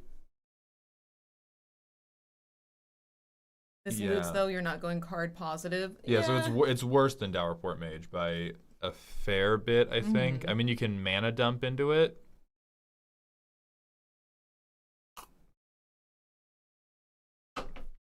Yeah, I'm not as much a fan of this one. Yeah. Knife to the Heart. A 4 mana, 6 HP. At the start of combat on your turn, target creature you control can't be blocked this turn. Yeah. I'm fine with that. Yeah. I don't know I don't know about like the cost is fine in a. What's she doing? Oh, you left your chocolate out here. She's more interested in the foil. It's so cute. Cave Smasher, thank you for the 7 streams in a row. Welcome back to the dog park. I mean, Elegman, the thing is, I don't know how to better tune them because I don't design limited cards. I just know that this one, the previous blue one, just needs to be a bit better. Yeah. Knife to the Heart seems fine. I don't know the rate for ongoing unblockability because it's not a thing they do a whole lot, but I think for 4 mana and not making a creature, yeah, you get to kind of go crazy. The Lurkers Below, a 3 mana, 4 HP control point. At the beginning of your end step, surveil 2.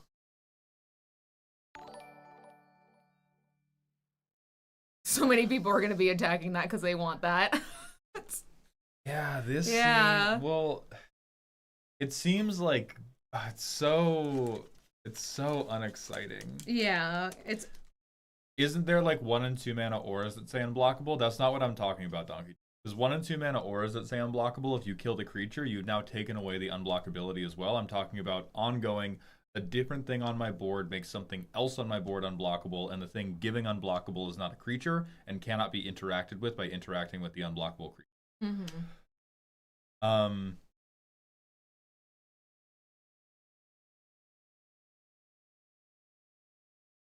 I think it's fine. I don't think I would ever draft this, and I don't think I would put it in many of my commander decks, but I think some decks might find a home for it. The Vice. A 4 mana, 6 HP 1. At the beginning of your end step, each opponent sacks a creature. Each player who can't loses 3 life. Oh, can't, not even doesn't. Ooh. I mean,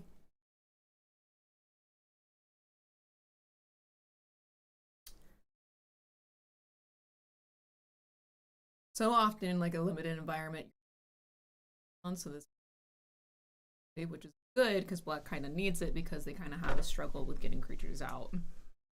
Not in this one though. In this limited environment, black is the color that has a lot of the really cheap squad cost. This is the devil from the Bible. Like if you are, this feels so, I hate this. I hate this. Ooh. Seems correct though. Fortunate part.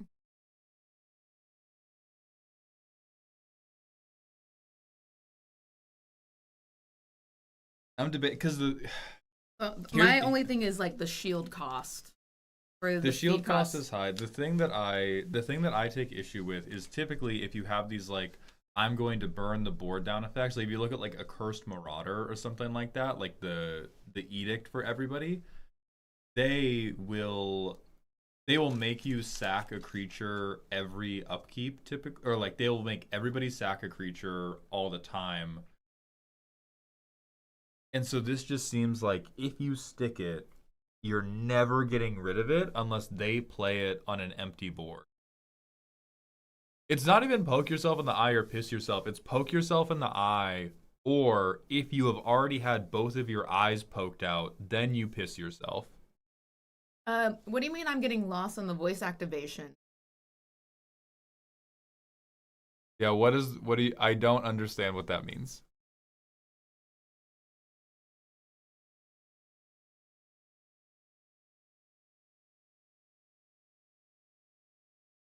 Yeah, I think the cost has to go up and it has to be harder to splash this. Sometimes Z goes quiet while they're talking, you dumb son of a bitch, Jay. Z keeps cutting out when she talks. When they talk, you dumb son of a bitch, Gibbons. Hold on. Hold on. We're coming for you. We'll get to everybody. Line up. Line up. Pants down. Turn around. All right. Yeah, I think if you want it costed as is, you should put it should be a choice, and then it can just be a life tax. If you want it to not be a choice, you need more black pips. It has to be harder to just get this down, because this is like in limited, sacrifice one creature every end step is like the forever board. You just, you have 2 creatures in play, because it's maybe you play this turn 4. Your opponent has 2 creatures in play. They have to sack one. They swing with the other. It doesn't even take all the control points off. You play a creature, a removal spell, and anything, and you just chump block. They're starved out of the game. Voice problems and non-cis genders go hand in hand. Z, I feel your pain. You may also want to just scoot. Yeah, closer. I'll scoot. All right, Feral Foray. At the beginning of your end step, if you attack with a creature this turn, create a treasure token. A tapped treasure. Perfect. No Yeah, notes. that's, Beautiful. base. Hell yeah. Aggro. I played a 1-drop. I swung a 1/1. I get my treat.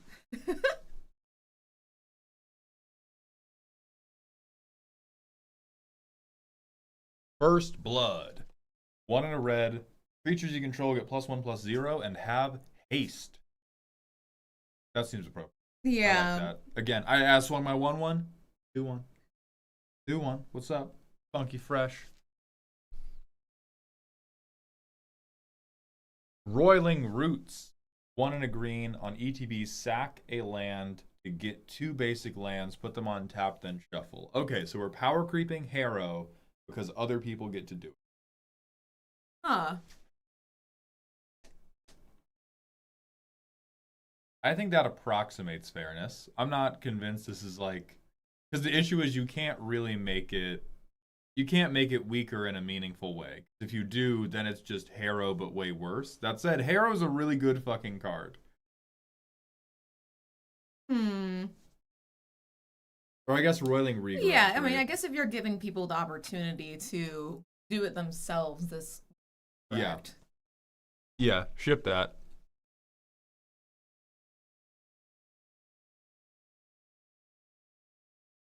Vital Alleg.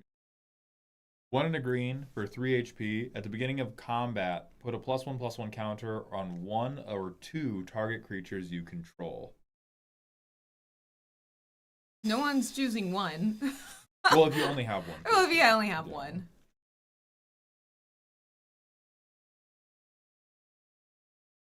I don't like 2 of you getting 1/1 counters. I don't enjoy it. Yeah. I don't know if it's fair. I don't know if it's unfair. All I know is I hate it. Yeah, my thing is that, like, with that ability, I don't think anybody's getting access to being that battle. Right. Like it is kind of similar in play pattern to the Vice, where if you can't get it back immediately, you are like just clean fucked. You are just clean fucked for the rest of that game, because it's like, oh shit, I couldn't beat their 2/2. How am I going to beat their 3/3? Oh god, how am I going to beat their 4/4? Oh shit, how am I going to beat their 5/5? So you can't interact with it.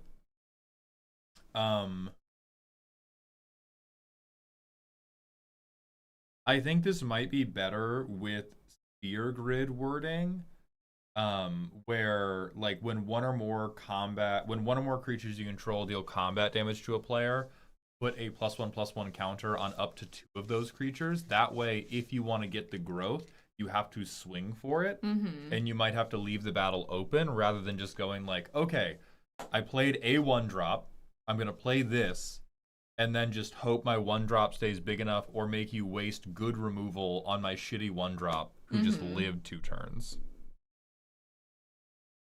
And yeah, it can only be punished well by a 1-drop. Yeah, I agree with that. So yeah, Sphere Grid, I hate that I'm saying that. Sphere Grid that nonsense right now. Power in numbers. 1 and a white. Creatures you control get +X/+X, where X is half the number of creatures you control, rounded up. Oh my god. Again, why? Nobody's going to get through. We looked at iteration 1 of this set, and we were like, holy shit, so much squad, so much flanking, no one's ever going to want to swing. And then you fixed all of that, and then you drop Battlehoof, and we're right back in. We're right back in with like every color, every faction has some battle that is like, what if I stalled the board completely? Oh, that's cool. You drafted a mythic rare. I drafted a pack of Quaaludes. Yeah, Catch. I win the game for 2 mana. I would say this one again goes to attacking creatures. I mean, Team Avatar I don't think divides by 2. But yes, Team Avatar is for 3 mana and is half the number of creatures you control. You're doing too much to let people not swing. A lot of like controlling value in limited is you have to make it combat only, or you have to make it dependent on swinging out. If you make it like, oh, I can sit back with my creatures and have this big anthem, that is where you get stagnant board states. Yeah, this is all the time. This is all the time. Agents of Fate. At the beginning of your end step, scry 1, then draw a card. Holy shit, best card ever. Printed immediately. No notes. I can be trusted. Don't say a word. Don't say a word. Don't say a word. It can! No, it can, and I can have it! Power struggle! Power struggle! Power struggle! No. I'll never let that fall into your hands. Power struggle. 1 and a black. At the start of combat on your turn, you may sack a non-battle permanent. When you sack 1 or more permanents, draw a card, then put two counters on a creature you control. This triggers only once each turn. God damn, this is again like, it is a rare, but this is again like 2 mana value engine that just so quickly takes over the game. Yeah, and this is also in the color that's generating a lot of tokens. Yeah, this is the color that has the Skaven, which are all the rats that have like a million little squad shitheads. Oh,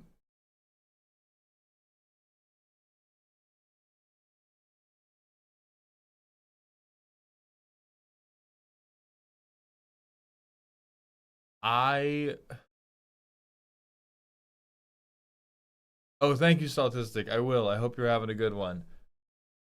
I would connect the first trigger to something, because it is weird that we have, at the start of combat, you can just sack a non-battle permanent, because.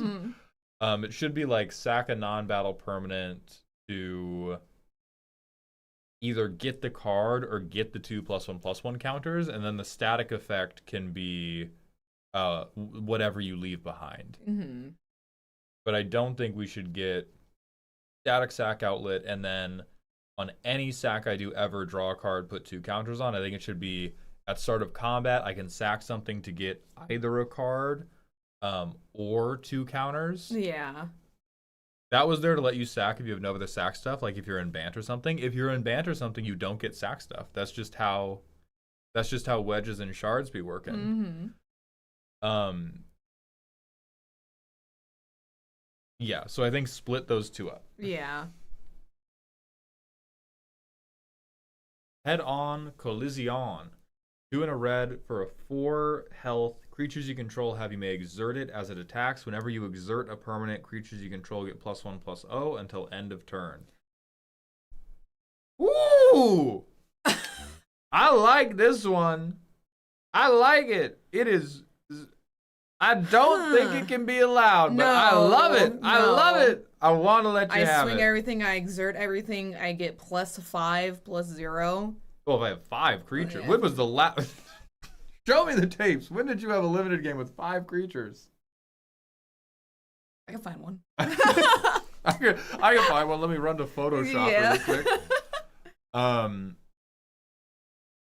This is the one I am most willing to just let you rock with and see if it's a mistake in playtesting, because that looks cool. That looks cool, but I do think can just be like... Exerter. Just be like, oh, hell yeah. I play 1-drop, 2-drop, 3-drop this, +3, +0. Hope you die. Can't do anything next Hell time. yeah. I think that's the dream, though. I do like that you're making... This is the one that I think is the best balanced around the cost of it, where it's going to be really hard to keep this battle if you're trying to use it. So I'm fucking with this the most. The life roots. Creatures you control have, whenever this creature becomes tapped, reveal cards from the top of your library until you reveal a land. Put that card into your hand and the rest on the bottom of your library in a random order. This ability triggers only once each turn. Okay. That's pretty good. Yeah. Guaranteeing a land drop every turn of the limited game is no small feat. Yeah, and you do it for just swinging in green. Is not Nadu. 1 land card to hand. 1 land card to hand, and I can't draw the non-lands. Is so far from Nadu. Do not even invoke his name. That's a nah. Do.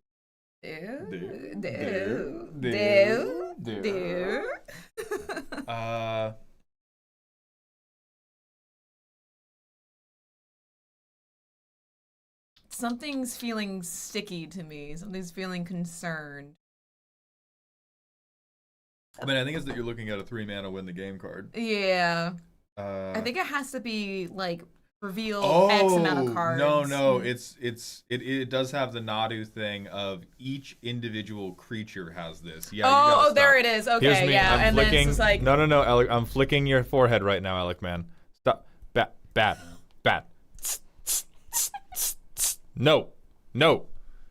We do not invoke Nadu syntax in this house. Stop it. No, you... That's where it is. That's where it is. I'm sitting there like there's something I'm not grasping here. Yeah, you can rewrite this as whenever a creature you control, whenever 1 or more creatures you control become tapped, do that thing. You get... This triggers only once a turn. Hello, Madra. Yeah, thank you for catching that weirdness, baby. I'm That's like, oh evil. no.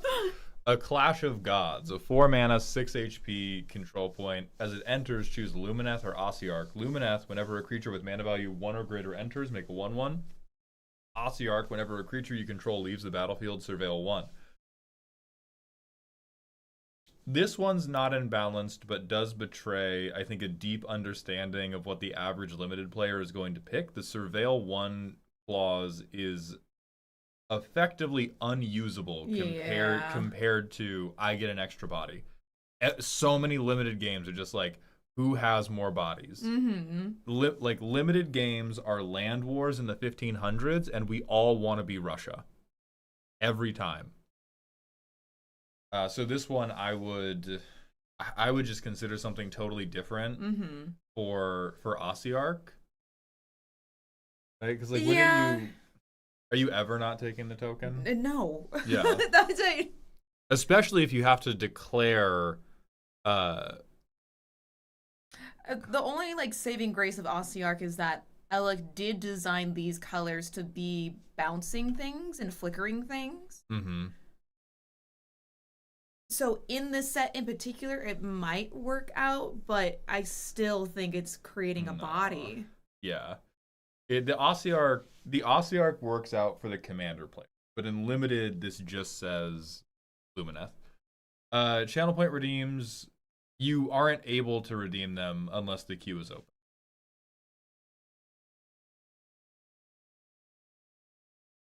They came from below. A 4-mana, 6 HP one, Ossiarch or Skaven. On end step, if you put an artifact or creature into the graveyard from the battlefield, make 2/1/1. Skaven, whenever you sack a permanent with mana value 1 or greater, target creature you control connives. Same misunderstanding. It's bodies. I sentence you to watching like 18 or 19 different TikTok edits of that one show about the drug dealer. They used it for the T1 Faker thing where they were like, Lenny Carvel, him, him, him. They're all dead. This feels closer in choice. You are lying. It is 2 bodies versus 1 connive. Bodies. I do want a reason to sack my creatures. This reason a little bit too compelling. We've overcorrected a bit. Wreck and Ruin. 4 mana Rakdos 6. As it enters, choose Ogres or Skaven. At the start of combat on your turn, put X 1/1 counters on a creature you control, where X is the greatest mana value among permanents you sacrifice this turn. At the start of combat on your turn, you may sack a permanent or discard a card. If you do, target creature you control connives X times, where X is its mana value. Okay. Oh. Here is one where both modes are pretty fucking tempting. And both are very, very juicy. Yeah. The balance is here. Both of these are fucking evil. But I think we've struck a chord where now I want to be evil in both directions at once. Which one would you pick? I really like the connive. I like the card selection. little- I like you to little get through the card cards. toucher, you Yeah, I little- love you touching little cards. card- Touching cards in Rakdos Yeah. as well. Yeah, and it's a 4 mana, not a creature, doesn't give you a body, requires a lot. So I think the one connive 5 for 4 mana every turn sounds bullshit. Yes, it is. Stop letting me draw 5 mana cards. Stop letting me draw 5 mana cards. I drafted a 4 mana rare that doesn't have a power toughness. Deal with it. What do you want? Be gone from me. Hit me. The Place That Hungers. A 4 mana Gruul control point. On ETB, choose cities or ogres. We definitely made these too wordy based on the font you had to use for this. It's so small. Whenever you activate the ability of a creature you control that's not a mana ability, creatures you control get Crater. Why do you keep giving things Crater Hoof? We can't.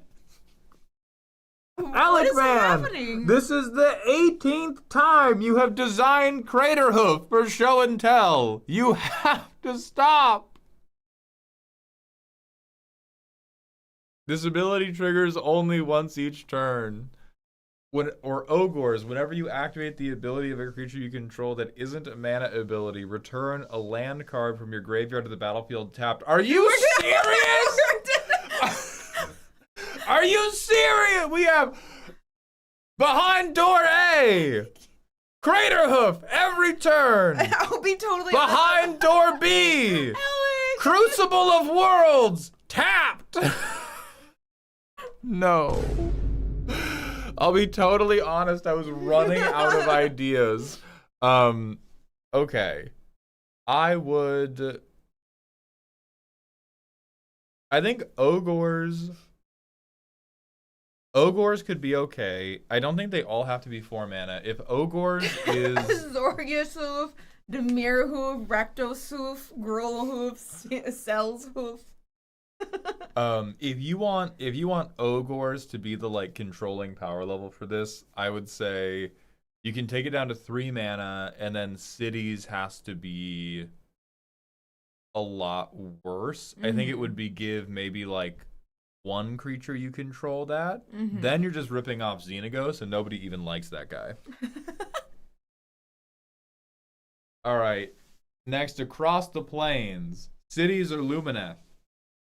At the start of combat on your turn, make 2 1/1s and make them 2/2s, or at the beginning of your end step, if you control 2 or more tapped creatures, draw a card. Cities. Yeah, again, bodies.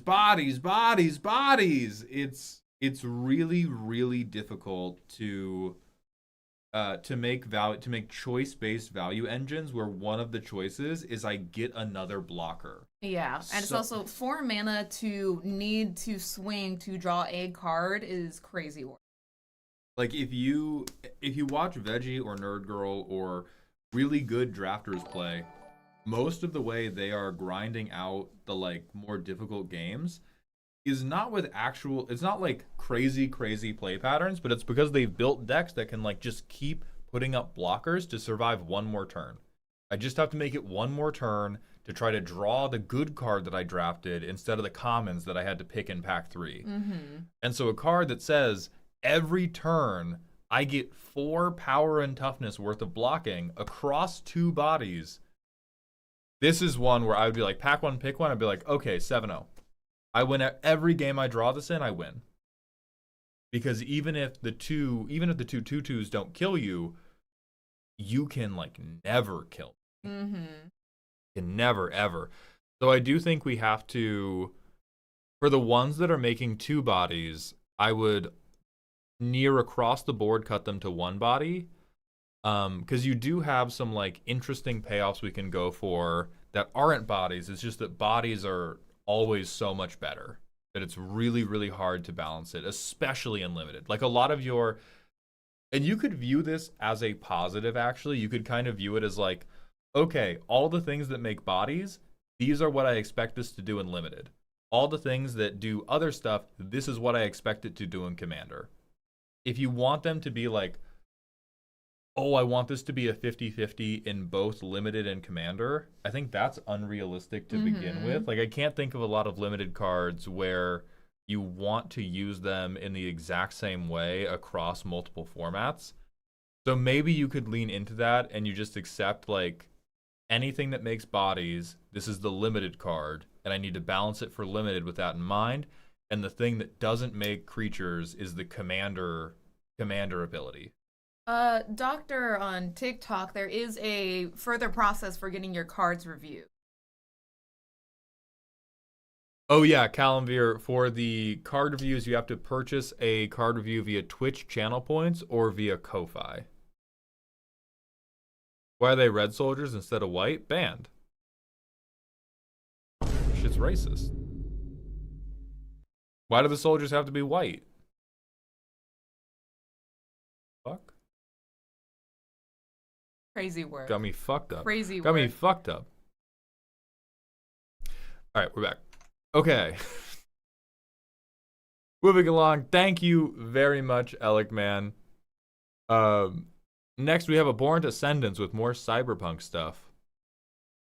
Delamain. Can you read this card, baby, while I sip coffee? Yeah. Okay, 3 in blue, legendary enchantment. Vehicles you control are artifact creatures. Okay, sorry. The creatures in my dyslexia moved that apart. Vehicles you control are artifact creatures. Create a token that is a copy of target vehicle you control for 4. Red, target vehicle gains haste until end of turn. Black, target vehicle gains menace until end of turn. White, target vehicle gains vigilance until end of turn. Wow. Okay. So 4 mana. All of my cars are Autobots now. We don't need drivers. And for 4 mana, I can copy any creature I want. Holy shit. At instant speed as well. So you can... That's... I think the fact that this can't be in the command zone is saving it. Yeah. 100% it's getting saved by the fact that I don't have to see it every game. This seems to me, I think it's fine. I think it is one of those like, this is a 2026 power creep card where it's just like outrageously good in casual Magic, but it's not about to beat high power Magic. Yeah, it's also a little, well, it's a 4-color card, which makes it even harder to place into something. Well, I assume they're about to show us a 4-color vehicle commander because I can't see the mana value, but I see legendary creature human advisor, so I presume the commander is going to, I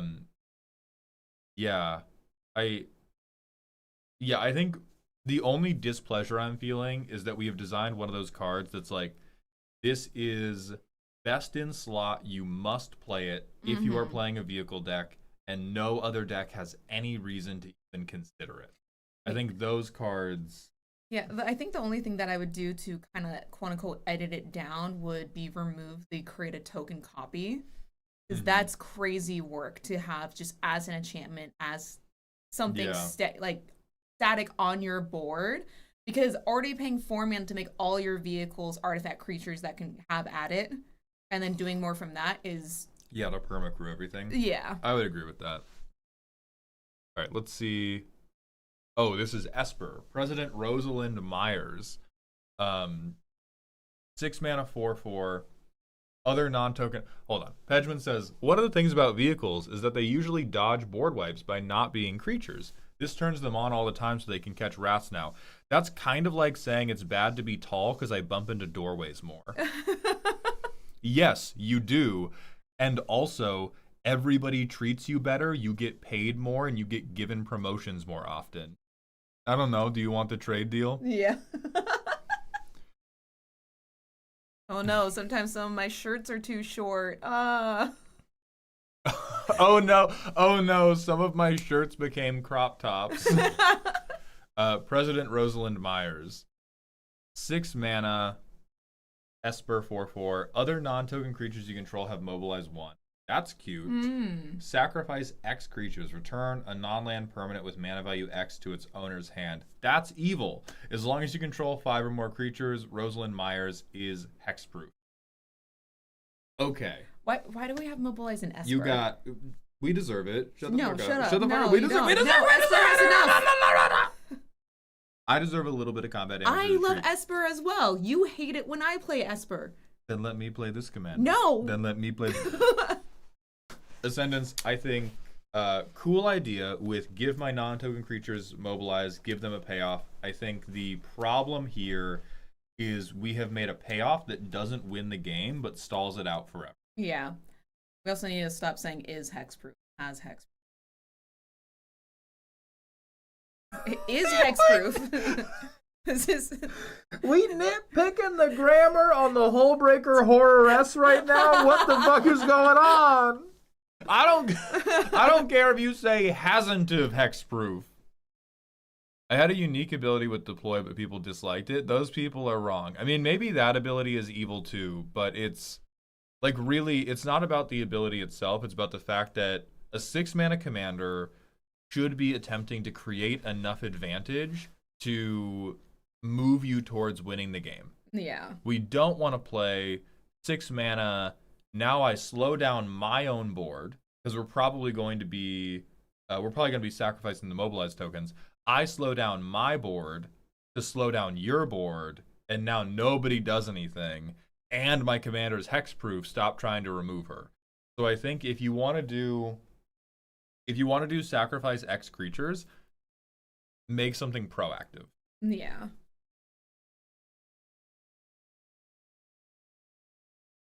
All right, next we have Aquatas Killer with Walk the Land, a 4 mana sorcery. Search for a land, put it to hand. Then put a land card from your hand on the battlefield tapped. Then untap a land you control. Then sack a land you control. Then return a land card from your graveyard to the battlefield tapped. Then Earthbend 1. Perfect card, no notes. What? Stupid as fuck. Perfect card, no What? notes. Perfect card. Here's the only thing I disdain about it. Speed Racer text. I wanted to make a card that manipulated the land every way possible, which I love. I will fight tooth and nail. I will organize protests. I will go on a hunger strike. We do not need any more non-basic land tutors. We already have too many. We do not need another way for you to get.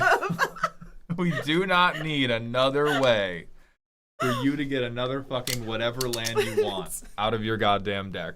That is the only thing I don't like. Perfect card otherwise. It be me, Calambeer from TikTok. Ko-Fi is dying. We will almost certainly get to a second wave this stream, so you can wait for point redeems then. All right, Garga with Bombing Squad. Dragon Bombing Squad, Pal World-ass card. 4/4 with flying. On ETB for each opponent, make 2 munitions tokens. They have when this token leaves the battlefield that deals 2 damage to any target. When this creature or another dragon you control attacks, you can sack a token to deal 1 damage to each creature without flying. Fuck. I'm fucking over the token player. and I'm shooting your birds with missiles. Oh my god. 10 out of 10. Print it. 10 out of 10. I'm just in love with this art. It's Like, this so would sick. make, like, little me so happy because I was obsessed with dragons and airplanes. Okay, then I'm gonna take it upon myself.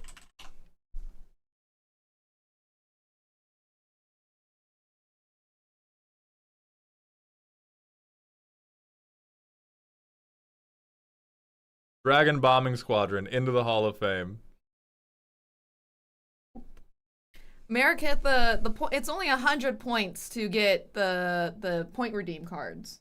Yeah, you may not be able to get one. So like if you're busy, hey, don't worry, dog. You may not be able to get one because they sell really fast. Like when I set the point redeems live, you will have like 10 seconds to buy one, but you only need 100 channel points to buy one. Oh yeah, and please have the card ready because if you buy one and then start designing it, you may not get it in time. Mm-hmm. Okay. Actual Milk has a Grixis 2/4, free sack outlet to put a charge counter on them. Tap, remove X charge counters from Soul Drainer. The next instant or sorcery spell you cast this turn costs X less, where X's charge counter is removed. Hell yeah. Way more interesting than anything that's currently going on with Aristocrat. So sick. It is way more interesting. Having a sack outlet in those colors is crazy work, but I mean, we have it for less. We have 10 million of them. 10 million. We have at this 10 point. million of them. It keeps so much happening. less. Yeah. You may have to put like, for balance's sake, you may have to put like a mana cost onto this tap too. Like it has to be 2 mana as something. Madra, we've always allowed channel points as payment. It's the same, the free redeems that we've set live every custom card stream since custom card stream started. Merit TK, thank you for the Twitch follow. Welcome to the doghouse, my friend. But I like this a lot. This would be the first thing that motivated me to play an Aristocrat or Sacrifice heavy deck that wasn't Henzi. Next, we have Little Mix Doom. Glorpin on it. This is for a custom format where any monocolor commander can partner with any other monocolor commander designed for this format. Oh, Gavin Verhey. That's what he did for his partner commander. Yes. 4 mana for a 2 loyalty planeswalker, +2 sack up to 3 creatures, draw a card for each creature sacrificed this way. For -3, return a creature card from your graveyard to the battlefield, but it's a 3/3 ooze in addition to its other types.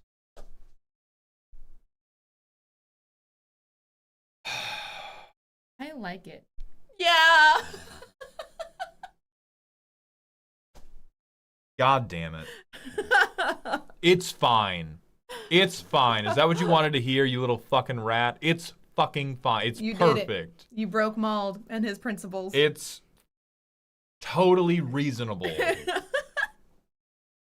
God damn you. God damn you. All right, Dark Oasis. With an X spell, Cruel Senses. X Esper. Convoke. Each player creates twice X tapped 1/1 human citizen creature tokens. For each creature your opponents control, they face a villainous choice. They exile the top 6 cards of their library, or they lose 3 life. Hell yeah. This might be... Okay, so for 4 mana, you exile 12 or lose... I think we have to compare this to, like, Torment of Hailfire.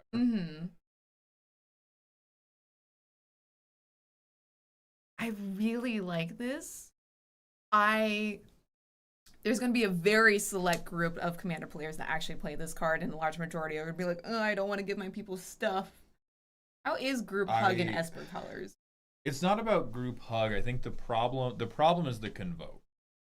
Because this is Torment of Hailfire. Because we're already getting twice X out of this, and if you can convoke it, then it just becomes everybody who has ever played an Adeline. There is a point where them coming tapped seems like a good idea. However, what that means is the first person to untap just gets to screw over the next person. To body the table. It's very much like, hey, the game is ending now card. Oh, that's crazy. Mm-hmm. Hmm. A little more thought needs to go into this. I disagree. I think this is hot. I think twice X plus Convoke is too aggressive. But I think if you had to pay a little bit more for it, I would actually like this a lot. You can't make them 0-1s. If you make them 0, like this has to create a very, very threatening situation for the table, and so it shouldn't make 0-1s. All right, meh, who care? Elch the Exponential. 5 mana Simic 1/2. Whenever you cast a spell with X in its mana cost, if X is equal to the number of creatures named Elch the Exponential you control, you may either copy that spell or make a token copy of Elch, but it's not legendary. I like this in theory.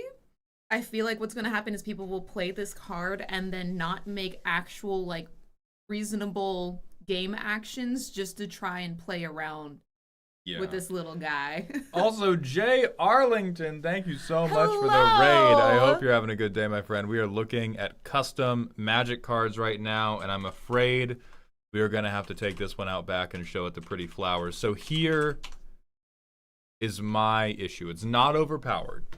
It's not overpowered. What I do need you to consider, this is going to have the Jackal problem.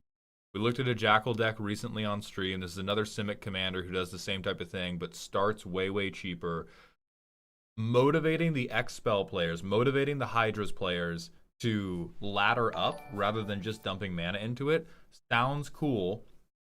What ends up happening is that making the chain that specific gets really, really clunky. Like super crazy, insane clunky. And it ends up much less satisfying than you might believe. So the power level's not wrong here. I might make this cheaper to make up for that, so you could at least start earlier. But having to ever go like, yes, my deck is all X mana spells, so I can do this. I cast Goose Mother for X equals 1 because I have to, because otherwise my commander doesn't work. This is like the card version of when I used to have, like, it was like a 1980 250cc Yamaha Enduro that had a Kickstarter to it. And it's just like, bike looked cool. It was great. I was really excited to get on that bike. And there was a lot of times where either I would just be bruising my shin like crazy with the kickback on it, or just sitting there in my driveway trying to kick it on. And so it's clunky like that. Like, if it goes, hell yeah, that's cool as fuck. But the majority of the time, you're just going to be sitting in your driveway bruising your own shins. Yeah. Hollowbound, thank you for the Twitch Prime sub. Welcome to the dog home. Yes, I'm not telling you.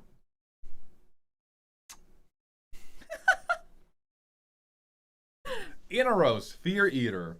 Everything but blue. A Warframe, it looks like. Yeah. A 4/4. On ETB or attack, sack a land. If you do, make 2 1/1s. Is that 12 mana? Creatures you control get +4/+4 and gain trample until end of turn. This costs X less to activate, where X is the number of land cards in your graveyard. Okay. Of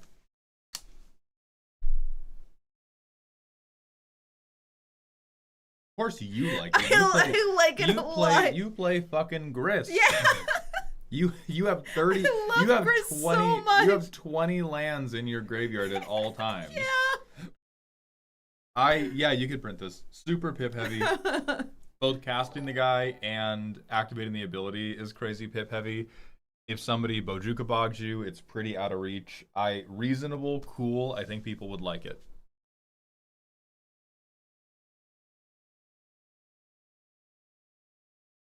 All right, we're getting into, we have maybe like 10-ish more cards. Then we're going to do an ad break, and then we will set the next round of redeems live on Ko-Fi and Twitch. So Helios, great job with that one. Whitbread. Big Root.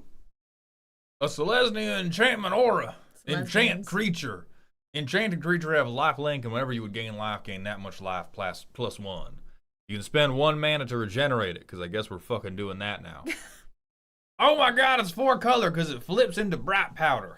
4 mana is an enchantment. Enchant creature. Whenever enchanted creature becomes the target of a spell or ability, roll a d20 on a 1 through 9. Counter that spell or ability unless its owners pay 2 generic mana. For 10 to 19, counter that spell or ability. For 20, choose new targets for that spell or ability. Oh. That's really funny.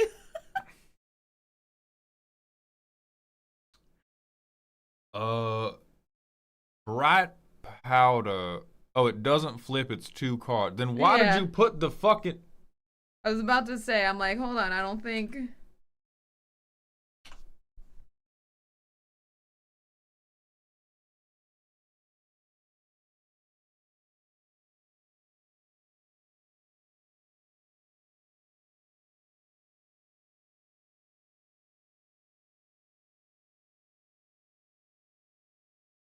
Come here, white bread.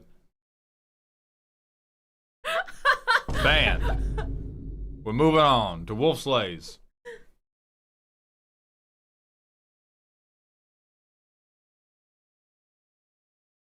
All right, so if they're not 2 cards, Big Root is probably fine. It's fine, yeah. For Bright Powder, this one's definitely too weak. This is 4 mana. It is either 4 mana Ward 2 or 4 mana Hexproof, both Flash. of which we could give it Flash. Yeah, Flash would help it, but even then, it's still like you could put Flash on it. But if we want,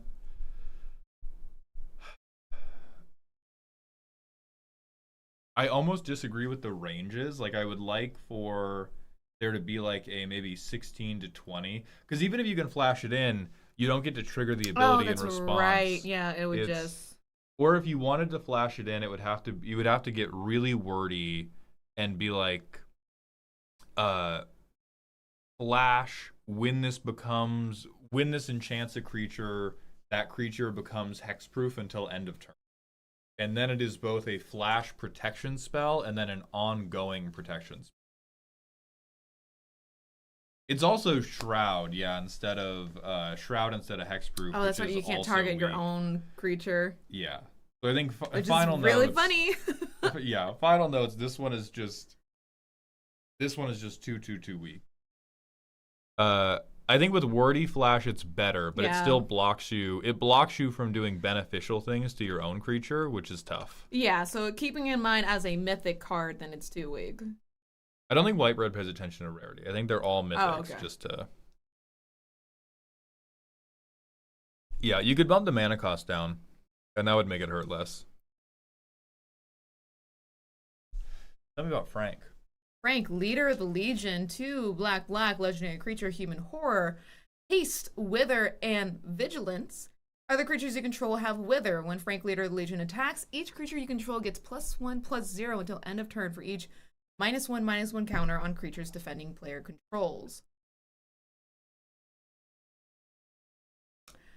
There is a reason Massacre Girl does not have haste and vigilant and just wither as a keyword for her mana cost. Yeah, that's because Massacre Girl draws cards like a bitch. Like a cheater ass no good unfair card. Yeah, but then this gives an anthem for each -1/-1 counter on defending player control. Yeah, but that anthem's only while you're going to... I'm less worried about the anthem. I'm most worried about vigilance. And all creatures have wither with a card as well. Yeah, but Massacre Girl... Yeah. I'm just saying there's too many keywords alongside with it. I agree with that, but I think vigilance is problematic. Okay. I think being able to do Crash Out Witherman and then be like, oh, if you hit me, you're going to get counters put on you. Helios, we looked at it and we said very good things about it. The 4-color bee guy. Yeah, we loved it. Mm-hmm. All right, Agumon. Blaster Blade. 4 mana, 3/4 with Flash, Vigilance. Other knights have Ward 1. On ETB or attack, exile a creature whose mana value is less than the number of knights you control. No. Stop. Stop doing removal spam in the command zone. It's not appropriate. It's not. Don't do removal spam in the command zone unless it is a CEDH viable commander. That is the rule. If you are making a commander for casual, you cannot motivate people. You cannot motivate people to board wipe their friends. Stop doing it. This one goes straight to hell.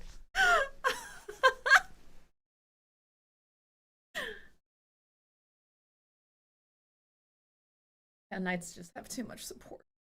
Well, also because it says flash, this just becomes like I curve out knights, and then the moment I can start taking good stuff, I just shoop, pick up the board, shoop, pick up. It's accurate to the game. Doesn't matter! I don't care if it's lore accurate. I care about what happens if I have to play against you in an LGS. This is my lore accurate Star Wars card, Glup Shido. Every time I play him, everybody has to stop talking and high five me and tell me how cool Glup Shido is, and you pass me $20. There is rarely a time when I say no to a game whenever I go to Command Night at a LGS. If I saw this in your hand, I would give you a filthy look and immediately walk away with no words. Yeah, like no. Craspu, thank you for the 7 streams, and Void Garden, thank you for the 10. Blaster Dark. A Dimir, 4 mana 4/3 with Menace Ward 2. On ETB or attack, you can sack another creature you control. If you do, each opponent sacrifices a creature. If one or more opponents did not, draw a card. Right? This one, I still think you got a bad heart, but I think it's better because you at least have to invest your own resources into it. I still awful. Still, we're building evil diabolical hell commanders with power levels that are for like funny good time brackets. Anthony is having an aneurysm. Just stop.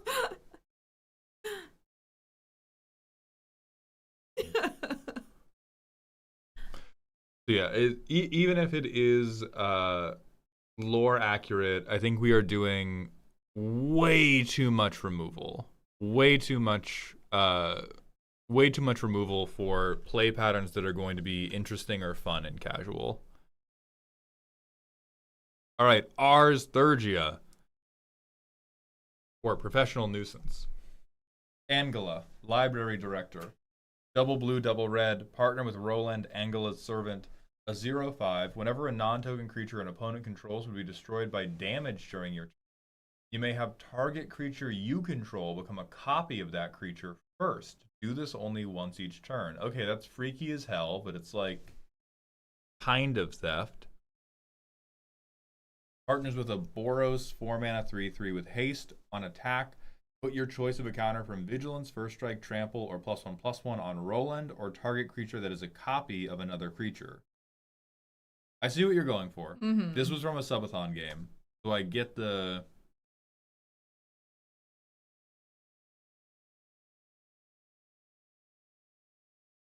energy. Yeah, I get the energy as well as... I mean, that is a 4-color deck. It's going to take a bit to get there. Especially with those pips. A creature of yours becoming a copy, I think, is fair, instead of just getting a new body for what this is. Yeah. I think they're cute. I think you could print these. Oh, it's a 3-color deck. Yeah, okay, it's a Jeskai deck. I backed that up slightly. 3-color decks are... It's easy enough. Yeah.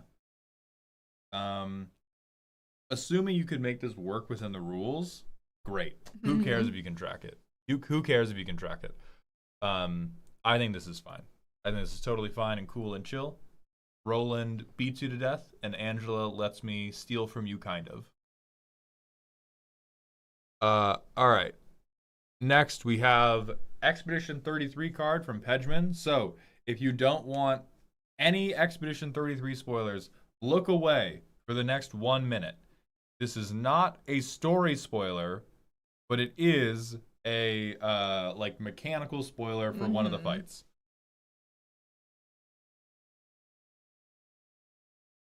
We have Gross Tete, a 3-mana mono red 4/5.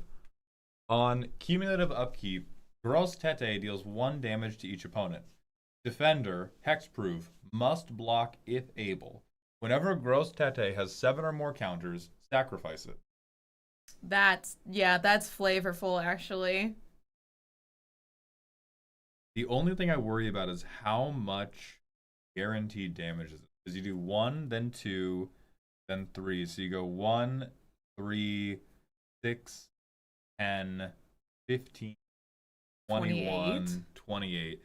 28 to everybody. Or, sorry, 28 to all of my opponents. That's actually really fucking good. Yeah. That's actually, like, disgustingly good in casual. Over 7 turns, yeah, but this is like, bro pulls up on the bracket 2 table, which I guess is the bracket that doesn't know how to parry, so it is kind of, hey, it works with the lore. Oh, that's true. Must block if able. I think must block if able saves it. I like that. So the dinosaur player can save the game. Hell yeah. I like Hell this. yeah. This is actually hella good.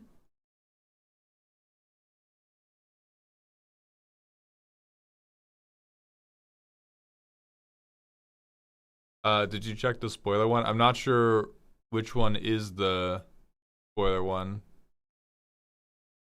Because they both appear the same to me. Spoiler one. Oh, it looks like your face is spoiler one in the Oh, lower it's left. from our stream. That's yeah, so yeah, funny. That's cute. Mix6, thank you for the tier 1 sub for the 4th month in a row. Welcome back to the dog home. All right, point redeem from Aegis. Does this feel more uncommon as a green cycle akin to the Tainted Lands?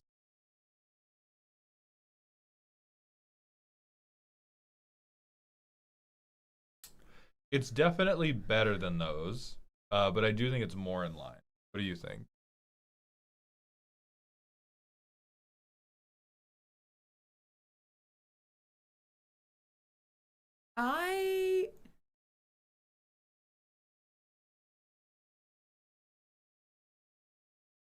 Okay, I don't necessarily see the point of finality counters on your land. So that you can't loop them with land. I understand the point of finality counters on your lands, never the fucking mine. Hurtful. Yes, that's right. Damn. If you reanimate, the land should come in untapped to leave it a rare.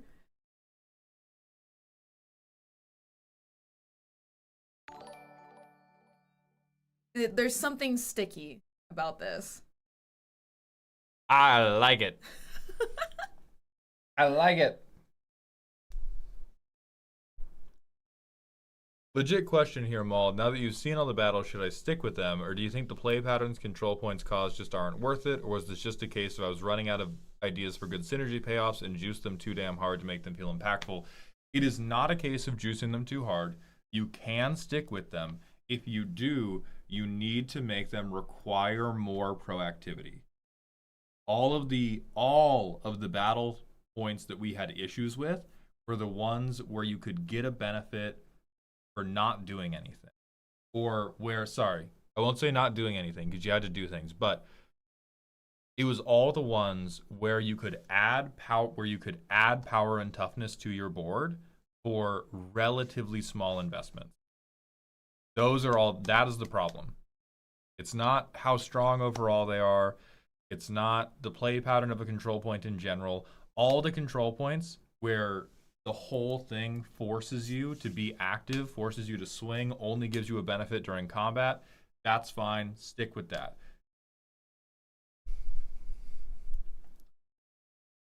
Next, we have a point redeem from Madra. A 7-mana 7/7 with loyalty counters.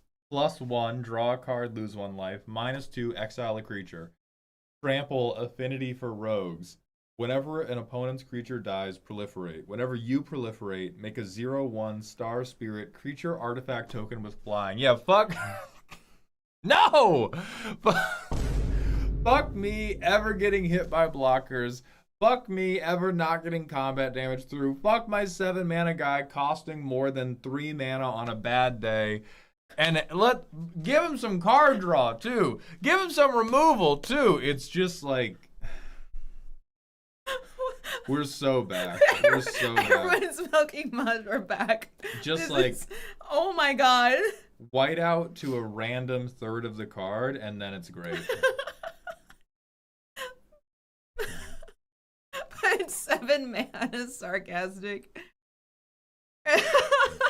If you removed affinity, what would you say? I like the notes don't the notes just tell me I like that. Your note is I like this card very much. Or the part that I read the notes before I read the I need you all to understand. I read very quickly. The streams are very tight, and I read very, very little out loud.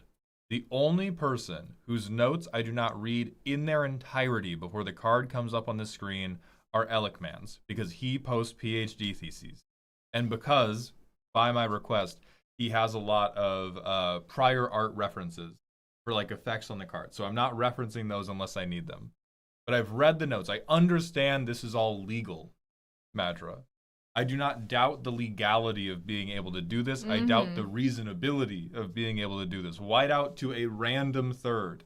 Lexi, hello. I love you too. Hello, Lexi. White out to a random third, and then the card is fine. But we just have like, it's the nonstop. I need every card to do everything for the entire game. I need it to be my card draw engine. I need it to be cost reduced. I need it to make sure it gets damage through. I need it to be removal. I need it to fuel its own counters. And I need it to give me blockers for the types of creatures that I can't deal with. It's everything everywhere all at once, Madra. Yeah. Everything everywhere all at once. You were too busy seeing if you could that you didn't stop to think if you should. That's, yep. Benjamin, hell yeah.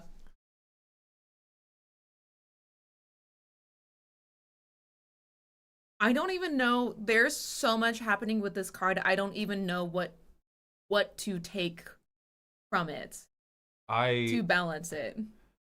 I think if you drop affinity for Rogue, I do not like how all over the place it is. But if you drop affinity for Rogue, it's at least more fair, because then it's a 7 mana creature. And 7 mana creatures have to be pretty fucking ridiculous. Yeah, can you tell me where the points are being taken from? You can put loyalty counters on. So it's like like think of it as an activated ability on the creature that says put cost. Okay, so we'll need a +1 twice in order to exile a creature. Or you can draw a card and then cast a kill spell. Because you proliferate every time. Oh, that's right. An opponent's creature dies, yeah. Reanimate? I don't think that changes the thing, because like expensive creatures get to be crazy. Expensive creatures get to be crazy, especially when you have to combine them with different setup to cheat them out. Like if you're cheating out a creature, yeah, whatever. Like I don't know, Atraxa, bro. We can say words all day. Z understands. What? We all understand the rulings. Aegis, thank you for the 200-bit cheer. Not to bring her into the space, but Voco Chanel was right about taking one thing off before shipping the card, or in your case, 5 things.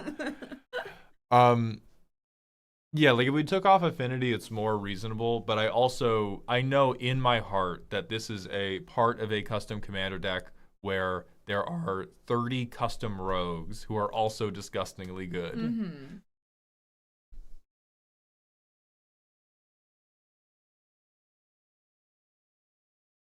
All right, and that is the end of wave 1. We're going to go to the manual ad break. I'm going to set up new Ko-Fi redeems, and on the other end of the ad break, we are going to we're going to set point redeems live, and I'm going to take a lot of aspirin. Okay, I'm going to the restroom. Okay. I don't think we have We don't have many, no.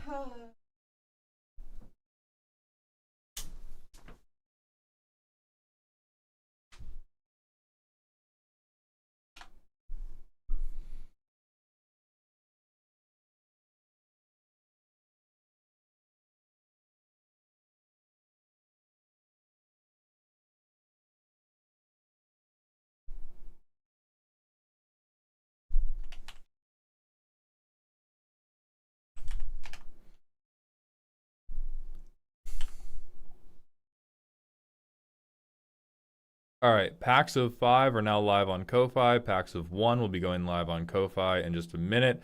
User, we are reviewing viewer-made Magic cards today, and some of them are very interesting with how they balance or how they think of what balance could be.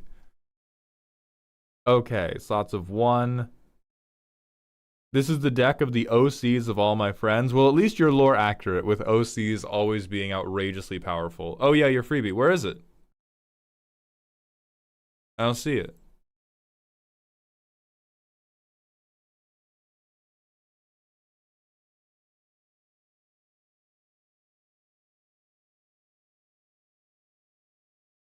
Yeah, Joey, put it in the thread.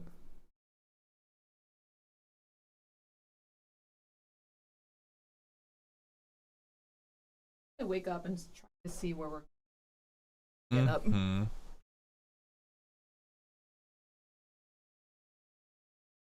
someone explain the meaning of the title? The meaning of the title is that I got really tired of doing normal titles. So I just got a little freaky with it. Let me know how you feel about the title. I'm gonna go use the bathroom, baby. Tell me about the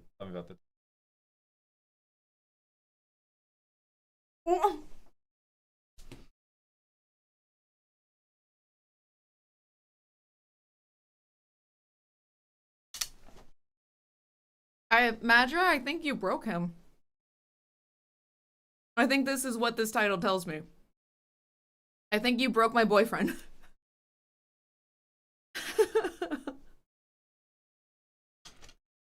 Can you get a slice? No, this is my salams. You can't mess with my slums. I fixed my first and only custom card with some input in the Discord, and I'm tempted to bring it back for Z's amusement. Now I'm worried, Mysterious.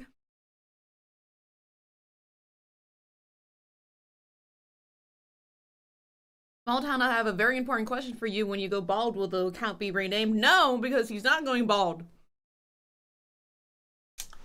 He's going to get surgery.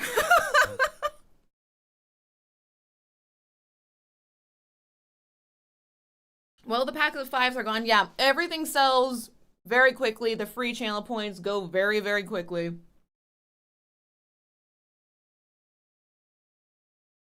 Now that Mold has got unfighted thoughts on Agent of Fate, Z, you can't make that. Not that blue card. It's terrifying. Dono's in the chat to send Mold to Turkey. Oh no, Frico's here. Frico, come here. Come on. No, no, no, sweetie. No, no, no, no, no, no. You're gonna stay. You're gonna stay. Until you calm down. Thank you.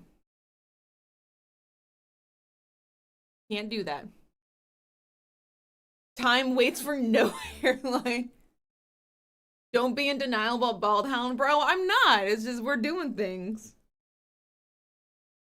Mwah. He'll go bald, but you'll never see it. Things do not calm down, they actually calm up. Skins grow way faster than you expect. I know, we had these guys for like a week. The first week that we had them, they grew so quickly. Sleepy babies. Is this where you're at now? You just gonna sleep here? How long are you gonna keep being Frico? Hmm? They're only 5 months old. Yeah?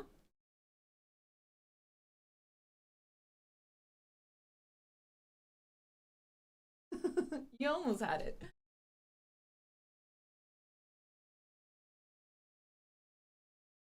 See, have you heard of Robot Alchemic Drive? No, I have not.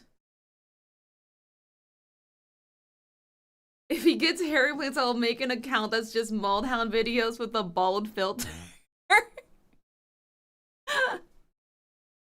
Trip to Turkey, yeah, for hair implants. After the surgery, would he just be Hound? Now that's a better That's a better question.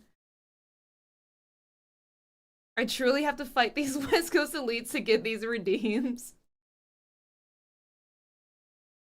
I'm still of the mindset that if he does lose it, he should cultivate a long braided wizard beard. That would be a journey. Never happening. Never happening? Z, you and Maud should watch Kara no Kai Hyukai, The Garden of Sinners. It's great. It's only like a 7-8 short mini movie, 40 minutes. It's pretty dope. I can be convinced. No, we cannot. I hate being allergic to cats. They look so snuggly. I would be incredibly upset if I ever developed an allergy towards cats. Edgman has been trying to sell me on this movie for like 3 weeks. And I told him, I'm gonna be real, dog, it's not happening. This is some dad said no, now I'm asking mom shit. Absolutely not.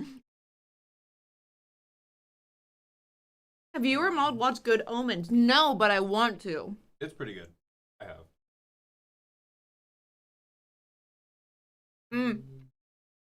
Abhorrent has a good stance on you getting a beard. You can join Beard Princess in putting trinkets in your beard. But I don't want to do that. They're one of my favorite things. But can Z get you to read the Zootopia what? They were talking about this on Peak. Zootopia abortion comic. Come on, baby. The what? The Zootopia abortion comic. You gotta keep up with your meme knowledge.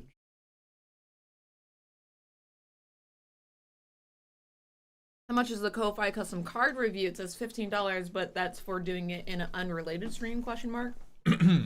So, the Ko-Fi redeems are $5 a card through the commission slots. The $15 redeem is if you don't want to wait for a commission slot to be open. So there are 6 slots left for the commissioned custom cards. And then if those sell out and you still want one, but we're not selling anymore, you can buy for $15, or you can buy for $15 on an unrelated stream. I'm now going to set the channel point redeems live.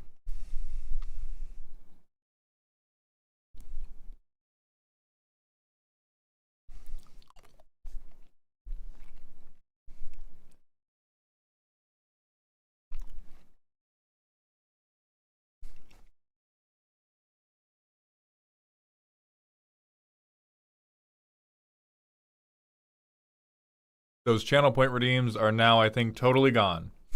Mix 6, congratulations. Those 6 slots still ain't hit the East Coast.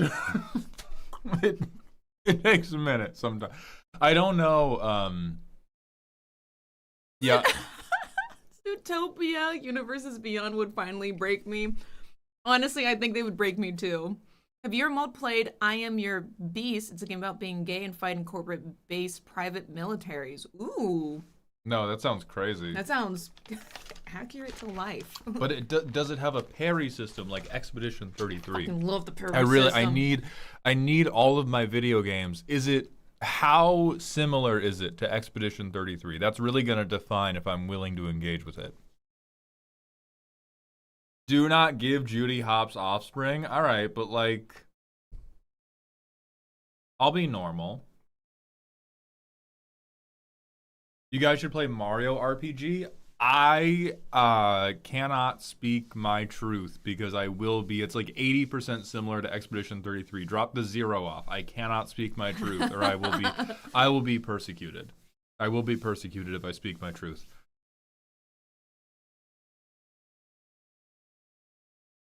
I need to see the parents play Dispatch. That's trying to get us to watch a movie. You know what has a parry system? The game whose dick I've been riding for the past 5 years, Cyberpunk 2077. Does it? That's enticing. It has a parry system that makes me very happy. You say you want the parry system? Yeah, but I also want the game to be good. Technically, very technically. Oh no. What's the difference between the Mario RPGs and Expedition 33? I cannot speak my truth or I will be shunned by the internet. You should try Digimon Time Stranger. I think Digimon Time Stranger is that is like the exact type of game I can't play right now because I won't enjoy it because I'm just going to view it as worse Expedition 33.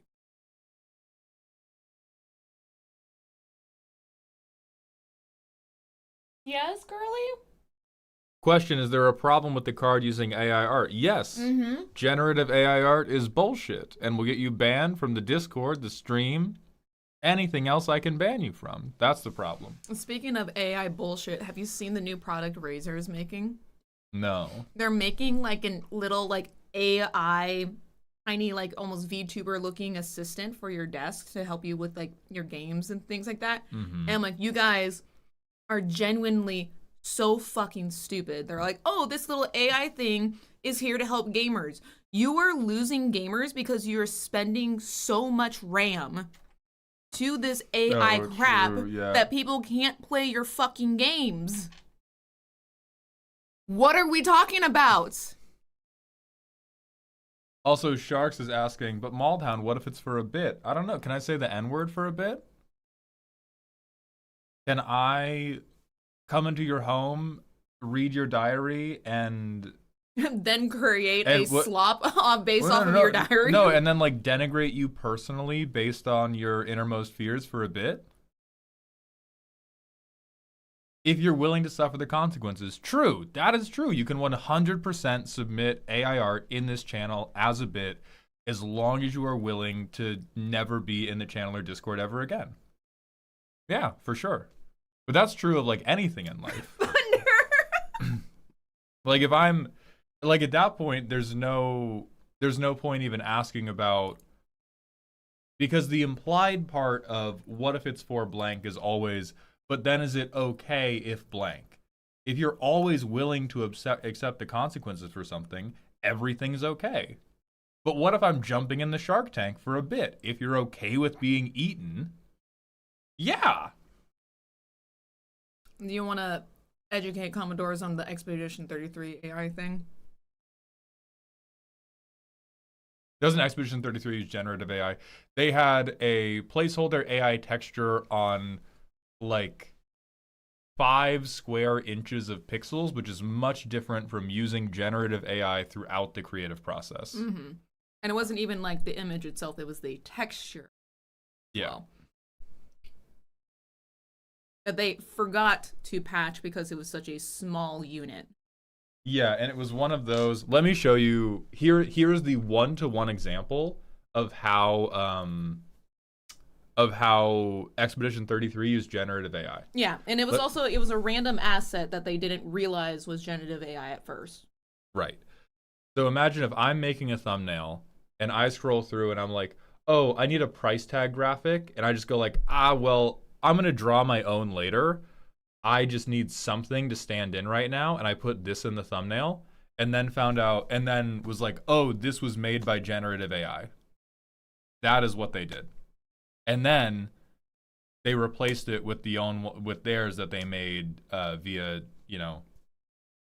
actual art later on. Mm-hmm. The texture was also just from Unreal Engine asset packs. Yeah.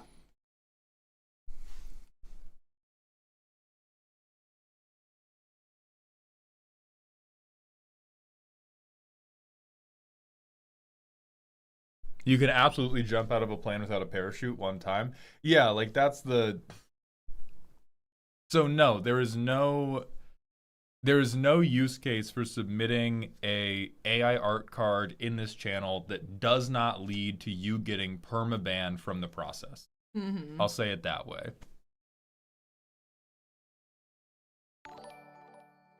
The Plot Keeper, thank you for the Twitch follow. Welcome to the doghouse. Our child is screaming Okay, in the background. I'm gonna find the top of the... I think she just wants somebody to look at her, acknowledge her existence. Why is my deck on screen? Oh, we're making, hey, King Cow, come on. We were making a thumbnail. Because you're in the next roast video that's coming out. Screaming? Atomic Sharks, thank you for the 8 months with Prime. Welcome back to the dog home. Indeed, calling all primers. Opinion on Urdu. I have no idea who Urdu is. Can I post a transform card for 1 card slot? That depends on how complicated they are. We will call an audible when we see the card and let you know, hey, this is doing too much for 1 card.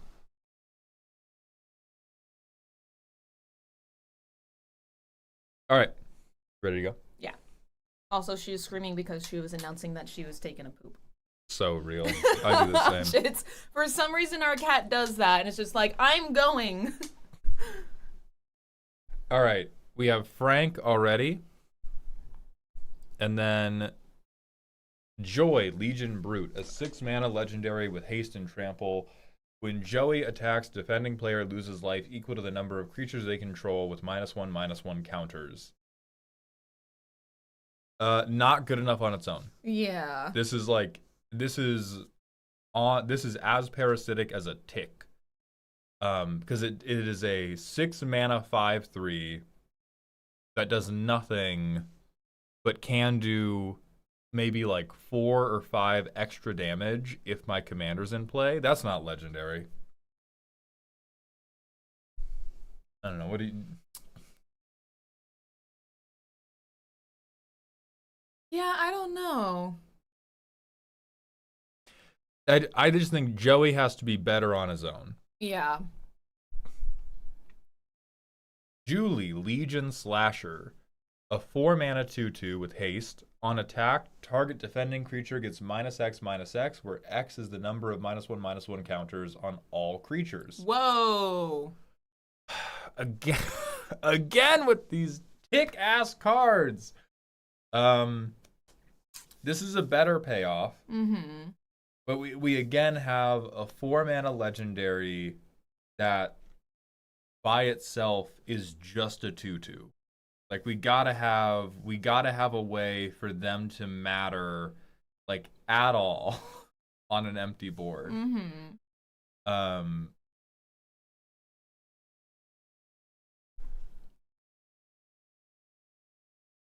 Then we have Susie, Legion Heart, a 3-mana 2/1 with haste vigilance. On ETB, the opponent with the most life loses X and you gain X, where X is the number of -1/-1 counters on creatures that player controls. Me and my 3-mana, they're supposed to work together because that's what they do, motherfucker. Don't. All right, so let's. All right. Hold on.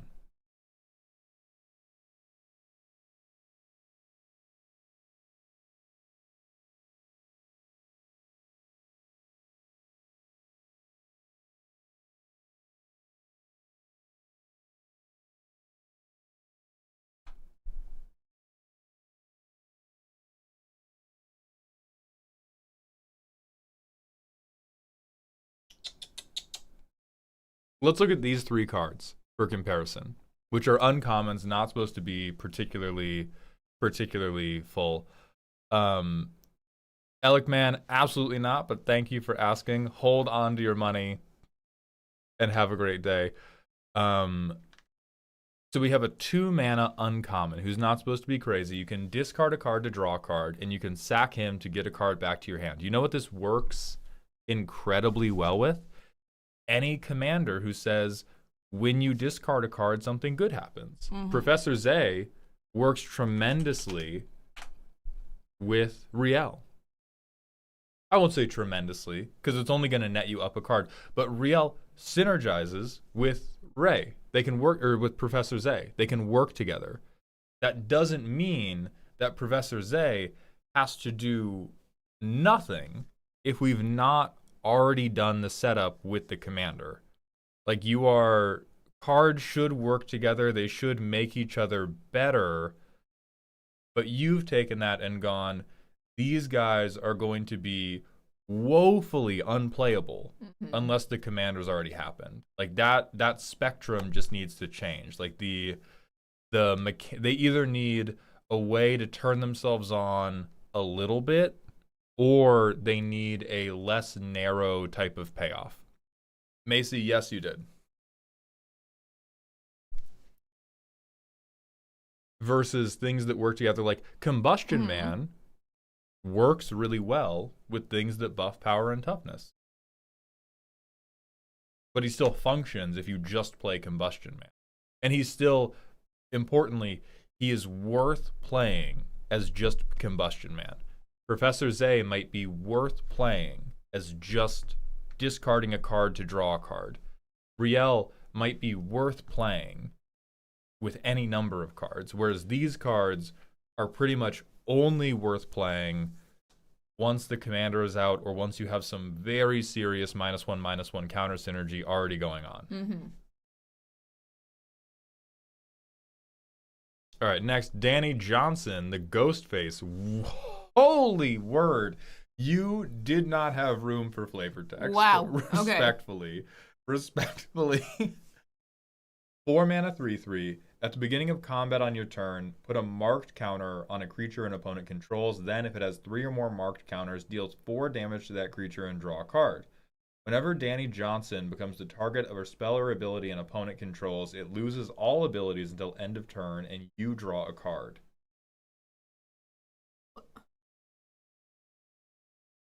These are 2 really disconnected abilities, I think both of which are too weak. I would like... This is a lore-accurate image of Ghostface being photographed like Bigfoot.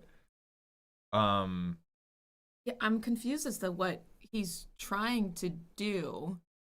Well, he's trying to kill people in a slow yet ominous way. Well, yeah, but it's also like... Just say ward? Well, he's trying to do, he loses his power if he's seen. Mm-hmm. So I kind of get it. I think this should be Grixis. I think it should probably outright kill just to be a game piece. It's game accurate because it sucks ass. Like I realize in game he probably doesn't get to insta kill people. Mm-hmm. But we have, I think this one we've tried a little bit too hard to be lore accurate versus making it an effective and fun Magic piece.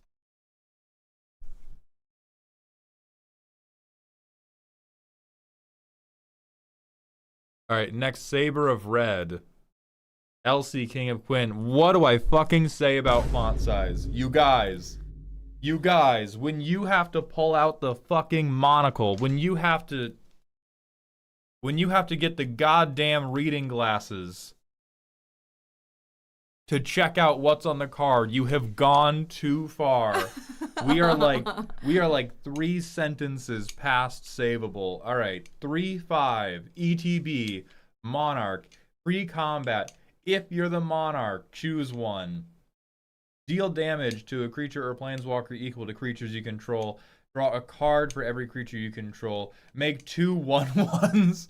Target player mills cards equal to the number of creatures you control, or put a counter on each creature you control. So, wait, do we have cards that do things on non-end of turn phases for Monarch? yeah, we do. It's not super often, but we do have them. We have upkeeps with the courts. Mm-hmm. So getting main phase Monarch benefit is not bad. It's just, wow, these are not made equal. Mm-hmm. Wow. Wow, does the mill not matter? Oh. This is indecisiveness, the deck. Well, I don't even know what indecisiveness. This is, oh my god, I have a 5-color commander. I have to put an ability for each color on the command. I need 5 different abilities, and I need 1 to represent every single color on the commander. This is gonna hurt. I know it's gonna hurt, right? And I need you to internalize this. You gotta take some design notes from Wizards 5-color slop cards. You have to. We can't do, it's 5 colors. I require an ability. They made this mistake with Kenrith, and they learned incredibly quickly, oh, I don't like that. This is not good, and people don't enjoy this. And so I would recommend, if you want it to be Kenrith, you got bad dreams, and you've done it perfectly. If you wanted to make Kenrith 2 fuck up Boogaloo, got it in 1. Yeah. Yeah, there's a reason that moving forward, Wizard makes Woober cards hyper-focused on, like, a single thing, rather than mass including what all colors can do. Yeah, and then they did it again with Skrull, but they gutted most of the abilities compared to Kenrith.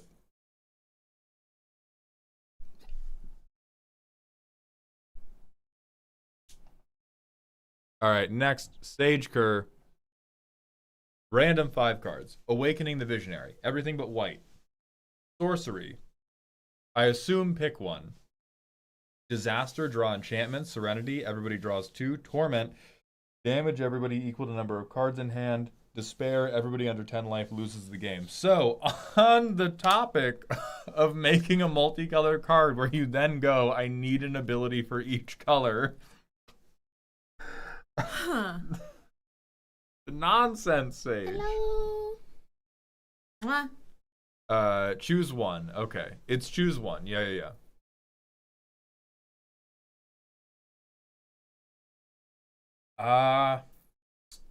Way bigly not good enough. Yeah. Bigly not if good it's enough. choose one, which it should be, 1 or 2. Yeah. So it's like in a given game, we don't want why the enchantment nuke? The enchantment nuke is the best part of this card. I think if the rest of this card was modeled after the power level of the enchantment nuke, it would be perfect. Mm-hmm. Came straight out of a 4 for 4 deal. Yeah, this came out of a $5 biggie box from Wendy's. The damage one's ineffectual. The despair one is almost never relevant, and you barely ever want to give other people 2 cards. Yeah. I'm just confused as what's happening. This feels like a farewell was never good enough for me because I also want the option to choose if I can draw cards or just ping an individual person. Hi, Tony Chopper. How you doing? Thank you for the 5 months at tier 1. Welcome back to the dog home. Oliver, thank you very much. I appreciate that. All right, next. Baputa, Golden Princess. A 4-mana Jund 2/3. Enchantments have exalted that you control. Whenever you have 10 enchantments, other creatures you control are enchantments instead of their other types, and Faputa gains trample, indestructible, and can block any number of creatures. You had me in the first half. Why is this? If I have 10 enchantments, let me win the game. Fuck! For fuck's sake! Just let me win! Also, enchantments in that color is actually... Not in green. Oh, that's right. The moment green's Auras. involved. And Yeah. I mean, Phyrexian Arena is good now. Phyrexian Arena is a very good card now. Jund enchantments is very interesting. Army Hitch, yes, I know ball. I have the Witcher books. Thank you, Tony.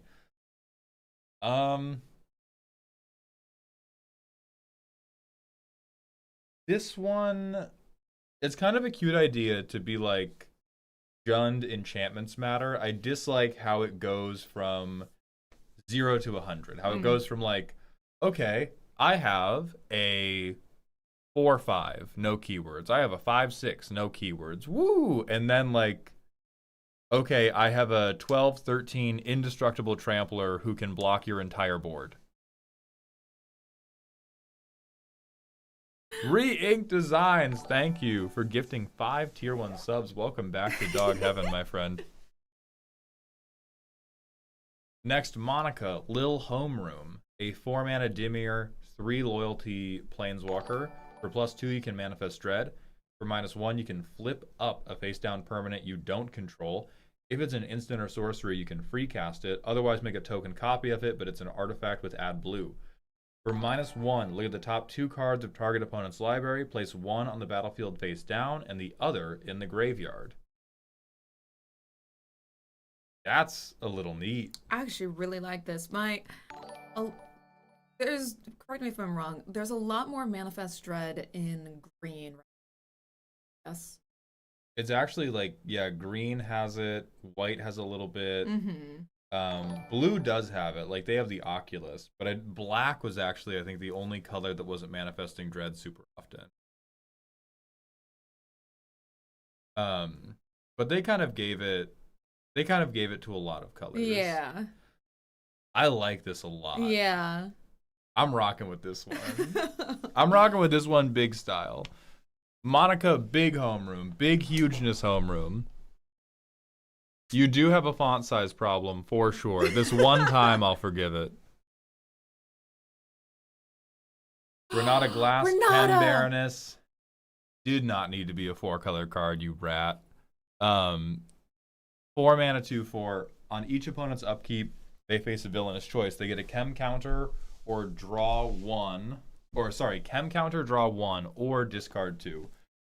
For 4 mana, choose an opponent. This turn, you can play lands and cast spells from their hand. If they have more chem counters than cards in their hand, you may remove 2 chem counters from them. If you do, you control that player during their next turn. You hate to see it! A cool, flavor-accurate idea ruined by the fact that controlling other players is one of the most vibe-killy things you can ever do in a casual Commander game. I will give this 10 out of 10, no notes for a friend pod. Cannot ever be released Hannibal Lecter style into Gen Pop. Cannot go to an LGS. Welcome back, Send Triplet. Yeah, cannot go to an LGS. Cannot go to a convention with the 3 people you have played Magic with every week since you met in college. Oh, Gilded Goblin, not only have we absolutely seen Hexing Squelcher, I opened a couple. Yeah. Reink, you got to post it in the thread in the Discord in Dear Maldhound. Yeah, control's way too much. Goad is actually more lore accurate, first of all, because what Renata Glass does in the game is force you to attack people Control. God damn it.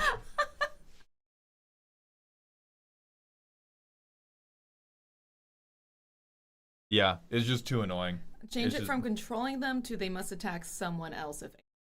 Yeah, that would be way better. That would be mechanically accurate.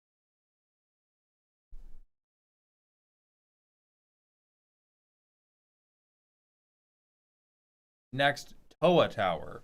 A colorless land that for 3 can make a black and white bear token named Monokuma. Any other player may help to pay this cost. If they do, they also make the bear. Wait. Well, that's kind of funny. It's funny. How would you determine helping pay this cost is the only like mechanical issue. They have something like this. They don't make very many of these cards because they were complete failures. The wording need to be really weird. Yeah, but it does work like this. Where I think this is close enough that we don't have to worry about like join forces, yeah. I like this one a lot. I like this one a lot too. Cute. Yeah. All right, next it's Marith. If you just pay the 3, they can't help pay, right? I believe so. I believe that's how that works. Yeah.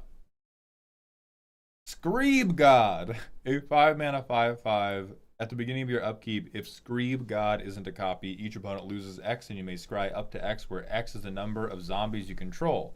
Copies of Screeb God ignore the legendary rule. This isn't. You're not tricking me, Marith. First of all, that's not reminder text. That is another ability that has to be on this card that would get you Vine Boom for having a card that was too long.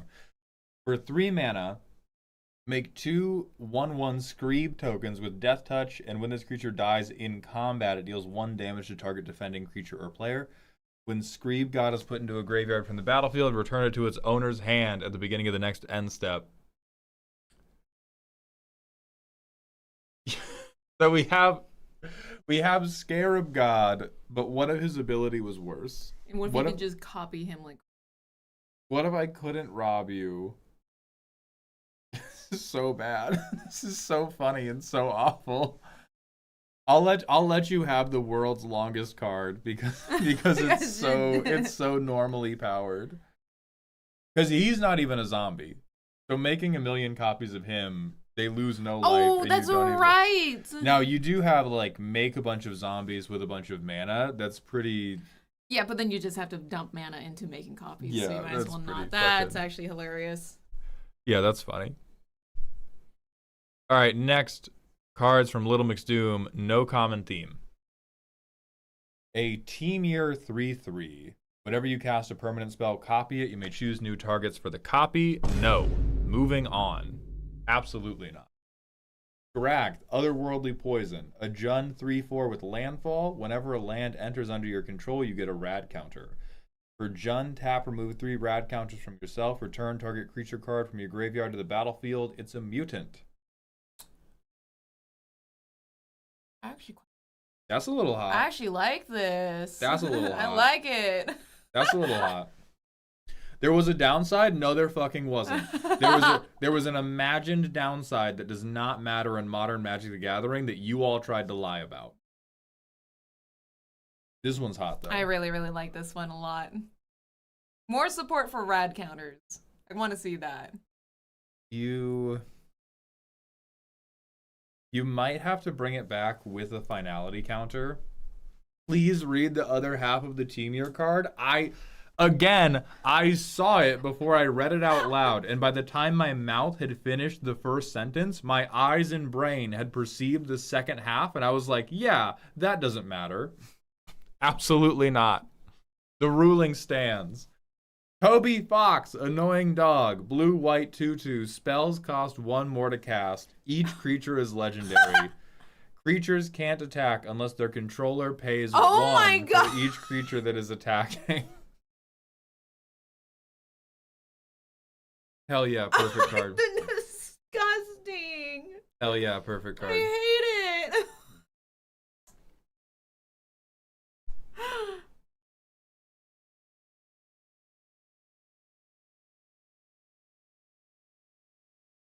I don't think I missed anything on this token. Alright, Annoying Dog is perfect. Grapshard Colossus. X and 1 for a 0/0 enters with X counters on it. X, sack an artifact, returns Grapshard Colossus from grave to field with X +1/+1 counters. Activate this ability only when you cast a sorcery. Yeah, sure. I'm cool with that. Yeah. Yeah, that's pretty cool. These 2 cards I'd consider my biggest design mistakes. The first one was the first card I ever made. No, you were cooking. You were absolutely cooking. I'm sure there's some, like, fuck-ass infinite that you can do with this, but I don't care about those people. I think, like, mana dump guy that you can re-mana dump to get back, nah, you're good. You're good, let him do it. Let me Disciple of Bolas over and over. Hell yeah.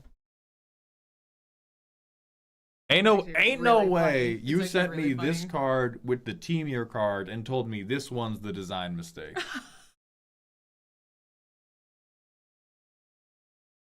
Alright, next, Encore, Mad Ritualist. 4 mana, 2/5. Ward, discard a card at random. As each instant and sorcery spell you control resolves, if it produced mana, exile it with a ritual counter on it instead of putting it anywhere else. For X, tap, discard. Copy an instant or sorcery you own in exile with a ritual counter on it with mana value X and cast it for free. Yeah, this one's some hot trash. What is happening? Ooh, fucking boy. It's not broken. It's just so needlessly narrow. It's like, oh my god, holy fuck, I love Seething Song. Oh my god. I mean, you can probably do, like, let's see. No, it being a ritual counter does mean that you get, like, the dream is probably Dark Writ every single turn. Mana Geyser was the card that broke him. That's really far from broken, quite frankly. I don't think that's actually a broken interaction. I think the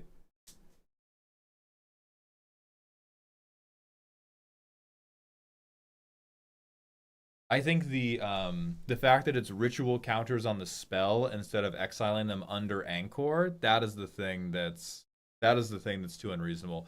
Getting a Mana Geyser every turn was just too strong. Right, but that's entirely fixed with the counters not going on the card and them going under the guy. Because then you kill the guy, no more Mana Geyser. You've used up. Right, it's the same. It's the Marisol problem. It hurts my brain.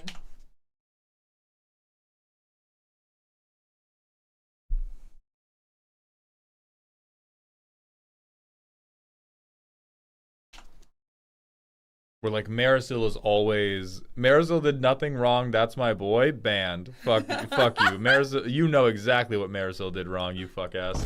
Where they're always like one moment away from comboing off because you can't stop anything they're doing by killing the commander. He's asking, where can we submit a card for you to review? Those are done via Twitch channel point redeems or Ko-Fi redeems. We're in the middle of the second wave right now. Jessica's Will every turn. Vespin, I maintain that if you were exiling it under the commander, yes, that is within the tolerance of what modern Magic supports. If you had to, yes, that is within the tolerance. But you can't do it with ritual counter on the spell. This is a permanent pile of spells that I always have access to. It just has to be that is under this copy of Anchor. 2-card combos are allowed to be...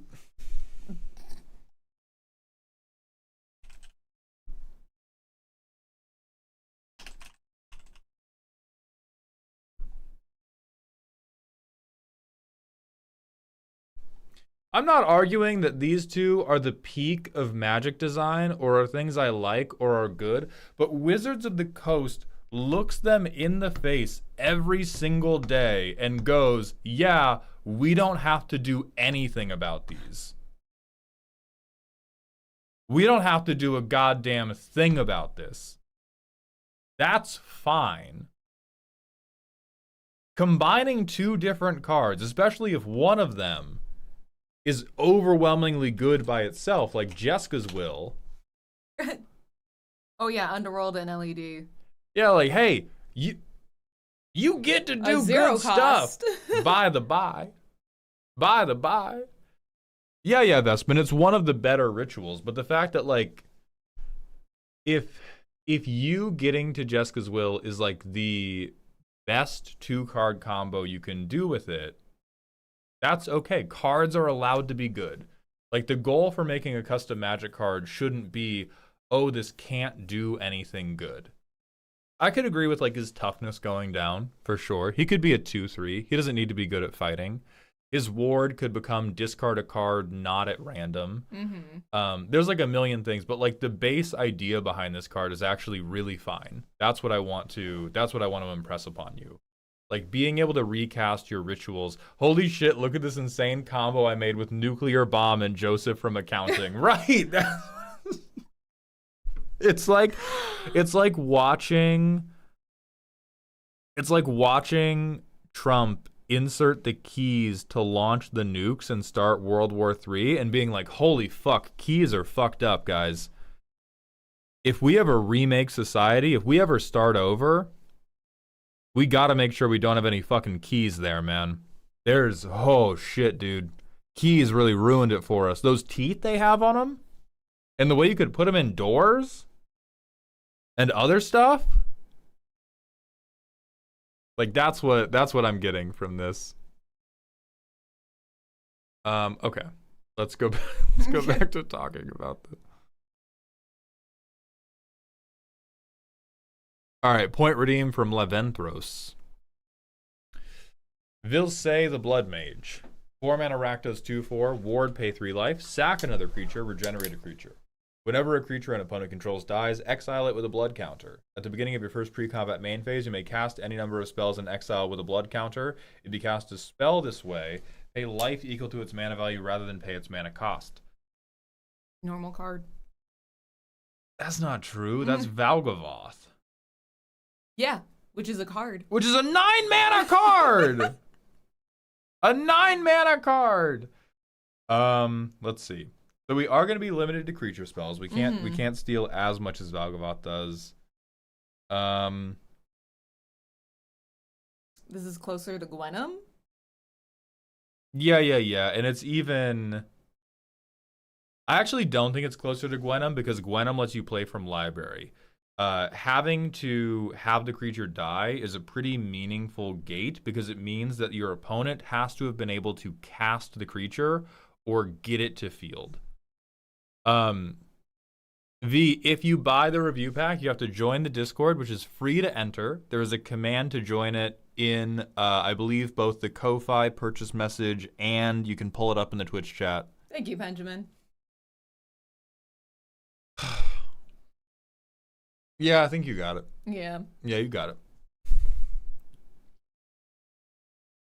All right, Agumon. Nanao. A 4-mana Naya 0/4 with Kya. Sacrifice Nanao. The next spell you cast has Cascade. No, the bakery. When Nanao dies, each player sacrifices a land. Escape. Naya, sack a land. Yup. This is, now we both have brain damage. 10 out of 10. Ship it. What is I don't know what the fuck is going on? I don't know what the fuck What is is happening happening? here. I support it fully.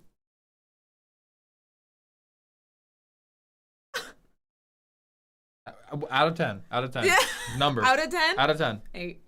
Hell yeah.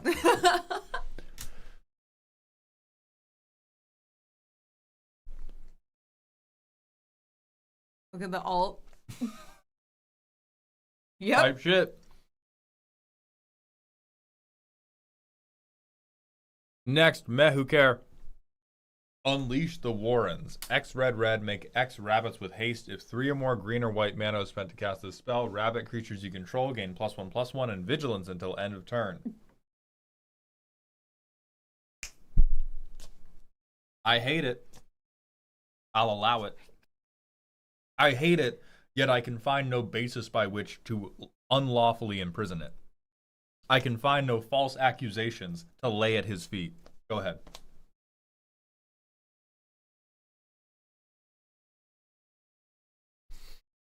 I don't want rabbits in my token decks, but it's so good that it's almost like just included in there.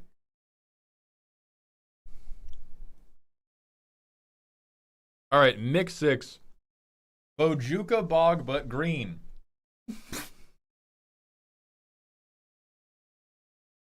Bojuka Bog but green enters the battlefield tapped. When Bojuka Bog but green enters, target player puts all the cards from their graveyard on the bottom of their library in a random order.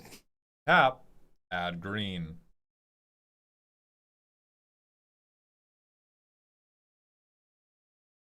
This is supposed to be a meme. Don't think I don't see you cowardly green players trying to hide from us blue player mill victories, all right? Don't think I don't see you working. Don't think I don't see you trying to evade my righteous mill out of your stupid ass dinosaur deck. I see you moving. I respect it. Go fuck yourself.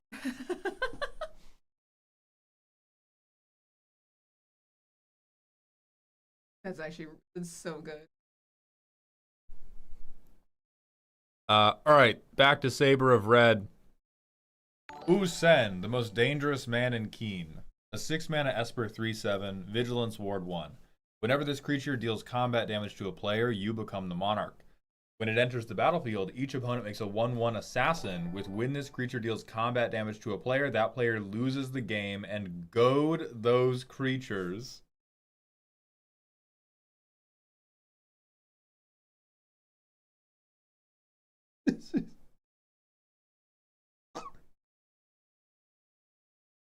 What the fuck? This would never make it to QA. This would never make it past QA. However, I would break into Wizards of the Coast with you so that I could impersonate a QA agent and I could help you get this card to production. This is the funniest shit ever. This is the funniest shit ever. Send it. What the fuck? Send it. Send it. This is awesome. Sharum the Hegemon enters at 6 mana, wins the game on the spot, fight me. It has every negative thing I said had nothing to do with the power level. Oh, and he's in flicker colors. Oh. Yeah, they should have Death Touch. The 1/1 should have Death Touch, 100%. Yeah, just lean into it. Yeah, this is fucking awesome. All right, next, Little Mix Doom, Mythic Bomb for any format. A Jeskai, 3 mana 3/3 with haste on attack investigate. For 4 mana, sack 4 clues, exile Draina, then return her to the battlefield transformed. She becomes a planeswalker with 4 loyalty counters. If you would make tokens, instead make those plus a clue. For +2, make a 2/2 blue citizen. For -2, exile another non-land permanent. It becomes plotted. For -9, for each creature and artifact you control, create a token that's a copy of that permanent. All right, so let's investigate how we're defining the word bomb. Because, like, if I had a baby and it shat itself, I might say to you, oh man, little Howie really dropped a bomb in here. Is it that kind of bomb that we're working towards? Because I agree with that. I way too weak. Way too weak. If we let's look at like Tamio, who has actually made, I think, a little bit of impact in some constructed formats. The reason this works is because you have a turn 1 play that can get you card draw and then flip into a planeswalker, but you can kind of curve out into it. This having to be a 3-drop hurts it tremendously. This having to be a 3-drop is like, if you play this and swing this, it's probably dying. Yeah. Like haste, okay. And having to have 4 clues. Yeah, right. Tamio also has a different way to flip her. The way to flip this bitch being, I need 4 different clues to then get a very okay planeswalker. Overwhelmingly too weak. I think you can. I mean, would you ever? I wouldn't play it. Yeah, I almost want them to just be 2 separate cards. I like them as 1 card. I like this as like a Jeskai take on Tamio. But I would say drop the mana cost of the creature. Change the clause to make Draina flip. And what does the planeswalker do?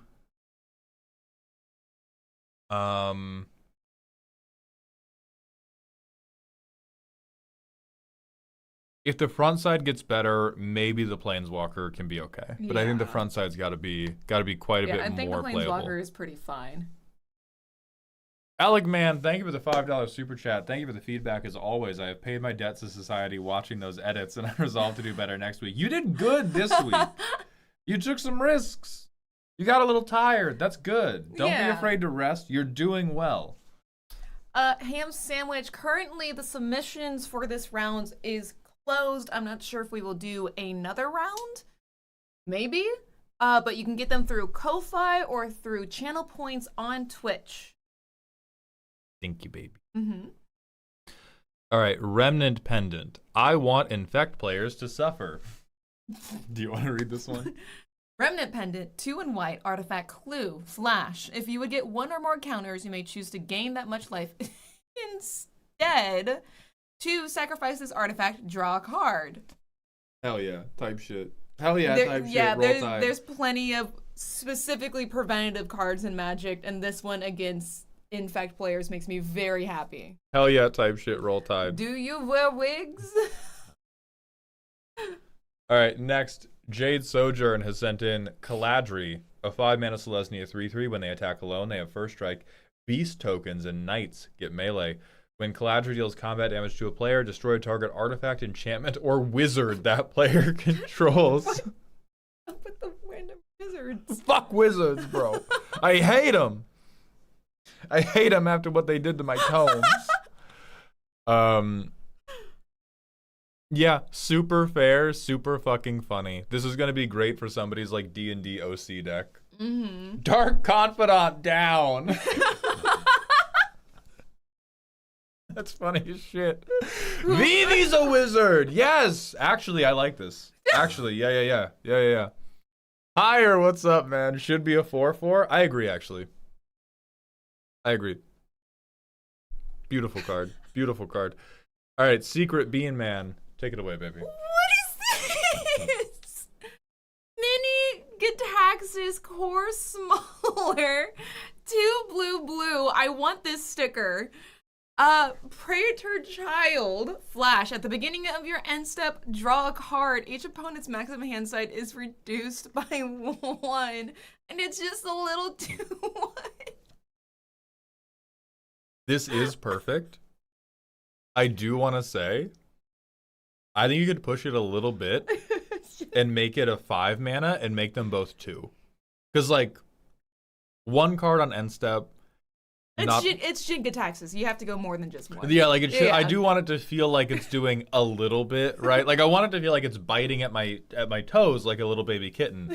So I think like 5 mana, draw 2 on end step, everybody's down to 5. Like that hurts a little bit, but doesn't kill the game. Please protect the child and buff his toughness a little bit too. 2/1? Nah, 2/1. There's a 2/1. All right, Eileen streams as point redeems. Sparkle, Mad Jester. 5 pips for a 3/3 and red herring. Whenever you would discard 1 or more cards, discard that many cards at random instead. Non-land cards you discard have madness red. No. Echoes of the Heart. A 4-mana Boros card. At the beginning of your upkeep, return a card from exile to the bottom of your library. Whenever you attack, shuffle your library, then exile the top 2 cards. You may cast any number of non-land cards exiled this way until end of turn. This one's great. Yeah. I love this one. Good. Bro, we didn't even get a chance to read the rest. Do you need to? Higher. Do you need to? Higher, please. Whenever you cast a spell for its whenever you cast a spell for its madness cost, make a token that is a copy of target creature you don't control, but it's a 1/1 fish illusion. Whoa, we sacrifice it at the beginning of the end step. That's Path good of in those Harmony. colors. Path of Harmony is, I want to point out, another whole ass ability they have collapsed into a keyword to avoid making the font size unreadable. Path of Harmony says, as long as you control another legendary creature, this creature has Battle Cry, and other creatures you control have Riot. So No. higher, what do you think? Did we need the rest? Yeah, thank Dude, you. I love wheeling and then casting Valgavoth for 1 red mana. Free Fuck my yeah. boy Masha. Eileen streams, this is absolutely psychotic. This is diabolical, cannot be printed. No version of this can be printed. You might as well pick up your deck, put it in a sock, and then just start beating your opponent with Yeah, it. Jesus. All right. Let me look again at this. I actually do like this. I like Impulse Draw that is not going to run my deck out super quickly. I don't think too many decks would like to play this, but I do think the ones that would play it would enjoy it, and it's very, very cute. It is kind of like Wizards, I think, has tried very hard to not make Exile a second graveyard. So the thing I like the least about this is that we are making Exile a second graveyard. I would say return a card at random. Right, but then it's still taking like Exile. I need 3 hands. Other than like 1 to 3 cards that they have not really gone back to, has been if a thing is in exile, it is gone now. It's not coming back. Oh, return a card exiled by this card.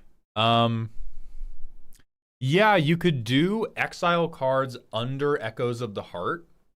You can play cards exiled by this card that turn, or you can return a card exiled by Echoes of the Heart to your library, and then if Echoes of the Heart gets blown up, all of them are gone in exile forever. I like that. I think that fixes it. Because we do a ton of like exile a stack of things you sometimes have access to under the permanent.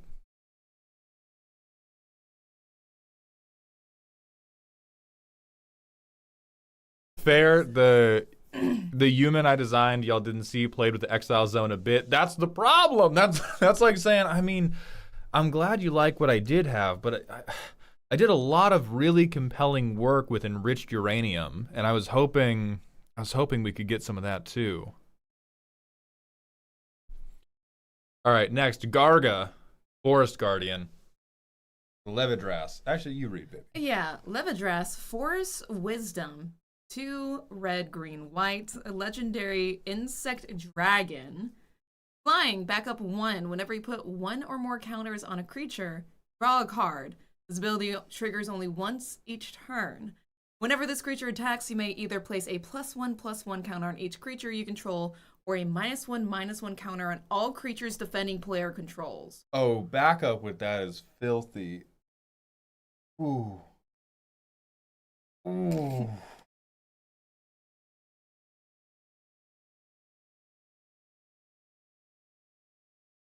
Huh. I kind of want to let you have Yeah. it. I kind of want to let you have it, but that is... Everything else. I think we need the backup. Oh my god. I think we need the backup. I think the thing is, it's getting backup instead of having haste or ward. Because it has the Voja thing of it has to swing, and I like backup a lot more than being like, ooh, that ward 8! Ward, you gotta give me the deed to a 1970s Ford Mustang. Ward, I need 18 toenails. I need something you can't afford. Nasty also do any of these colors do -1/-1? White does. White has Infect and Wither. Green gets it secondarily. Yeah, it feels weird because putting -1/-1 counters over everything is for sure a black thing. Yeah, all the cards that I've gotten to play with does that on a single instant, not over and over again. Am I crazy, or is this just draw your deck if you have token creatures and don't play something in your first main? Only triggers once a turn, Dean. So even if you put 80 counters on 80 creatures, only the first trigger actually draws you a card.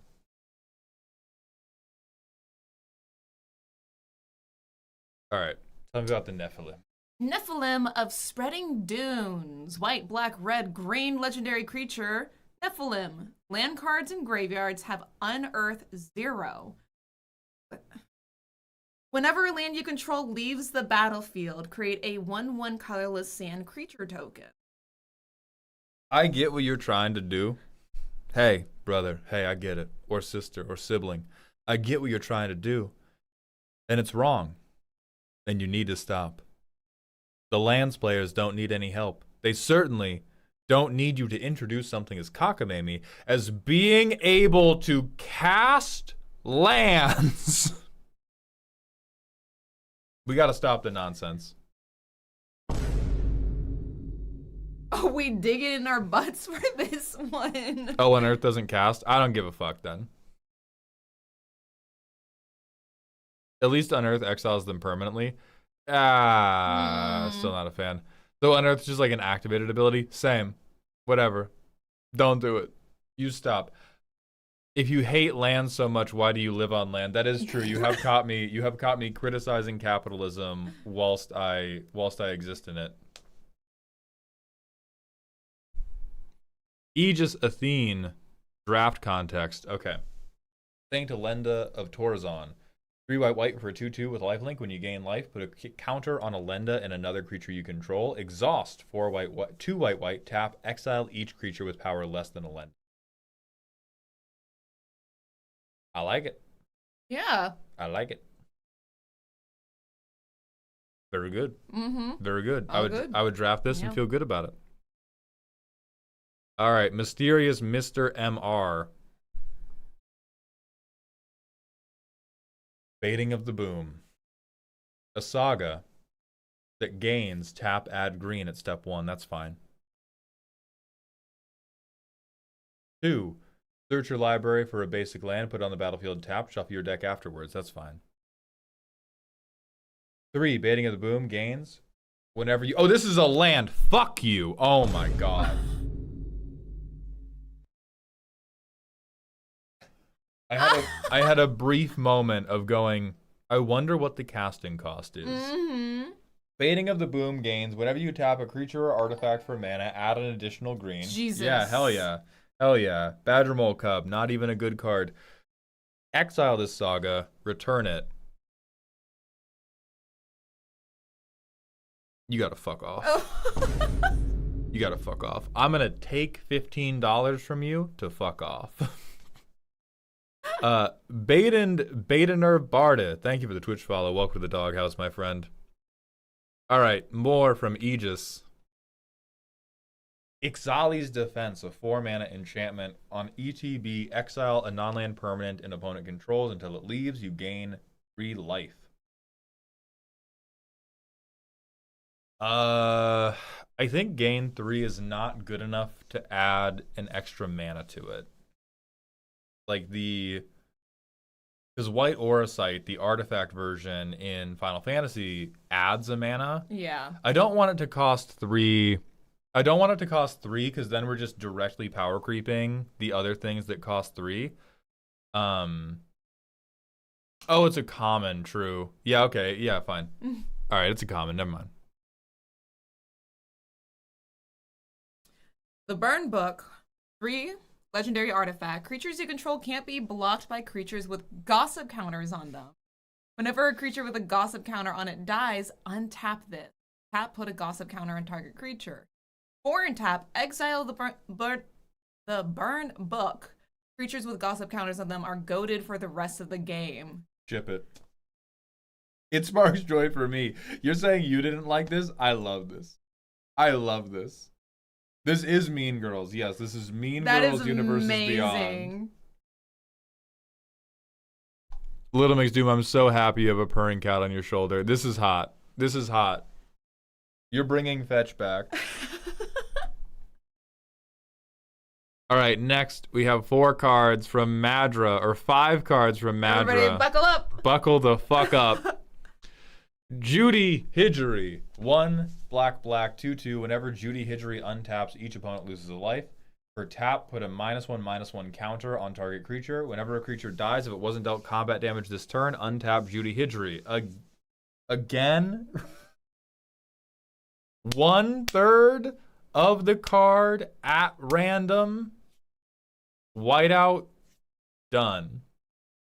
You don't have direct life loss. Bang, bang, bang, removal gun, whatever. You don't have the ability to put counters on.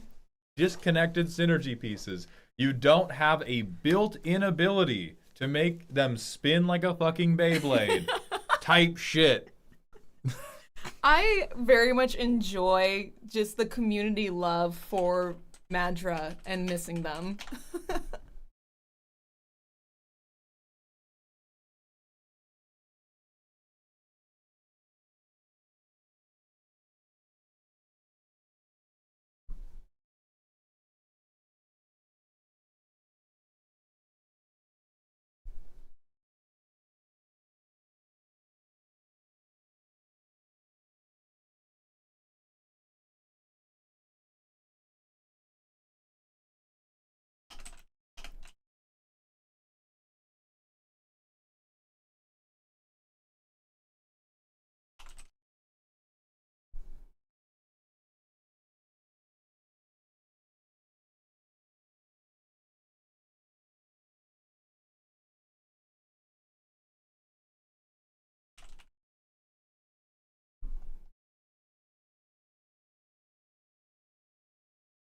Not the Comic Sans. It's always Comic Sans. Not the Comic Sans. It's always Comic Sans.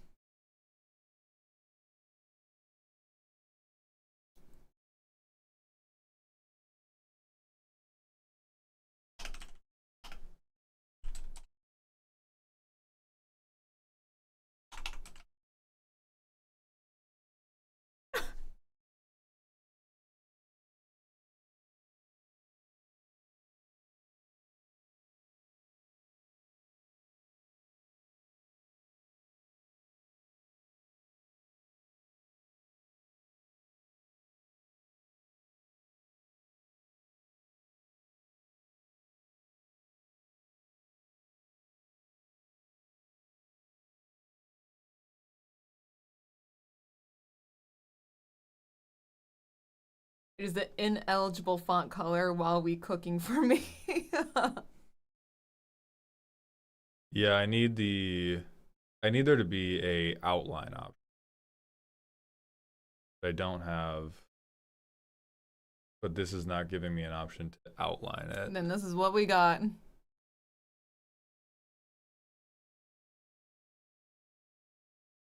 Fine, you're going back to white. You're being whitewashed. There we go. That's every time. Every time. All right, let's keep it pushing. Thanon, Doll of Natasha. Jeskai 2/3 with Trample. Thanon or equipped creature has Trample, and when this creature deals combat damage to a player, you may exile a non-creature card from the defending player's graveyard or your hand with mana value less than or equal to the damage dealt this way, then copy it. You can free cast the copy.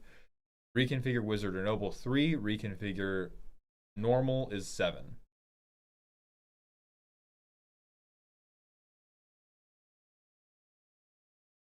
This one I like. I still think we're doing a little bit too much, but it's very...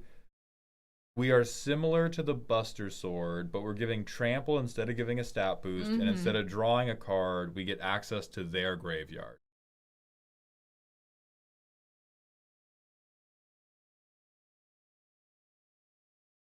Huh. I think that's okay. I think it's okay. I think it's worded oddly, but I think it's okay. Yeah, I like that. I like that as its own idea. All right, next, Council of the Ares. A 3-mana Azorius 3/3 with flying. As long as you control another legendary permanent, birds have Ward 2. Non-creature bird spells you control have Cascade, and this is where we have to stop the party because anybody seeing this is like, what? How many non-creature bird spells are there? With Madra, 30. They're all custom cards, and they all say things like, for 5 mana, I get to count up all the birds I own, not control, and then kick you in the nuts that many times. So I'm worried about that. Lieutenant, whenever you cast a spell from anywhere other than your hand, if you control your commander, draw a card. There it is. There it is. White out a third, perfect card. 11, come on. No contest on the nut kicking.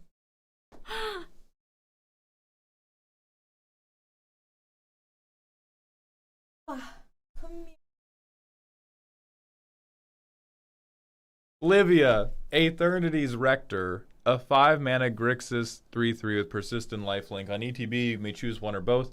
Return a spirit from your graveyard to the battlefield, or put an arcane card from your graveyard to your hand. Whenever you cast your first arcane spell from your hand each turn, if the spell didn't already have Rebound, it gains Rebound. You have a very sincere attachment to all cards that you touch, because so many of your cards have just been, when you play a card, nuh-uh. What if when play card, I play other card again? You stay card positive no matter what you do. I think for a 5-mana commander, this one is okay to try to make Arcane playable. I'm alright with that. Because Arcane's really bad.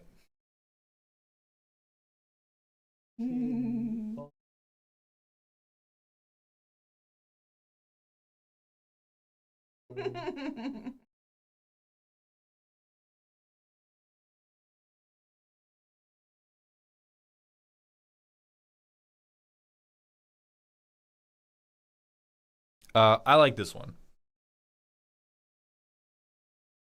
I'm biased. I really like the bird card. Fortune Daddy Dash Rory. A 7-mana Mardu 5/5. At the beginning of your upkeep, put a time counter on Rory. He gets +1/+1 for each time counter on him. And when he enters, if you cast him from exile, each opponent loses a life and sacks a non-land permanent for each faded card you own. I don't know what a faded card is. I can only assume a card is faded if Madra has pointed at it and said out loud, I like this one. Otherwise, exile each opponent's graveyard and then scry 3. Warp 2, by the way. Oh, God. Warp for 2.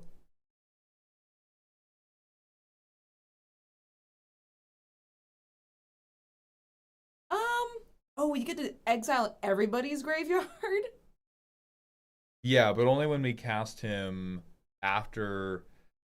Well, the thing is, the warp triggers this because we're casting him from the command zone, which Yeah. is well, what is the? I don't think the command zone's exile. No, no, no. I don't think it does. So warp sets him up.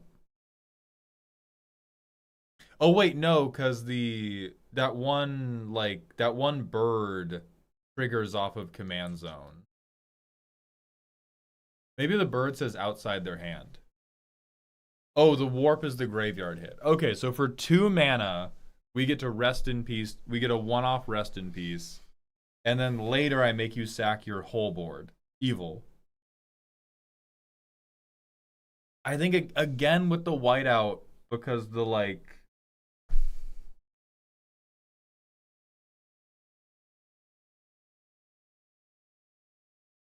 7 mana part's super fine.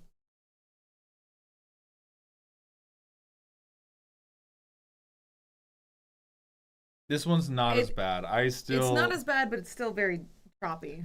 I dislike how we're like, oh yeah, as a garnish, I will put rest in peace on this card. Mm-hmm.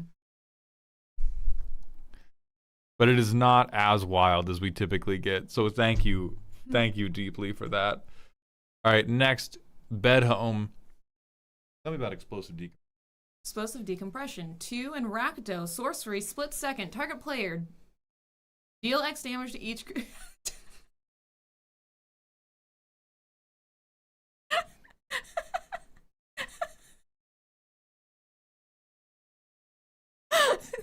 That's what it says!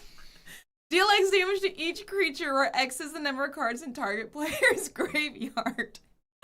Affinity for islands controlled by target player. If X is 6 or more, destroy target artifact. Jesus Christ. Indicate you!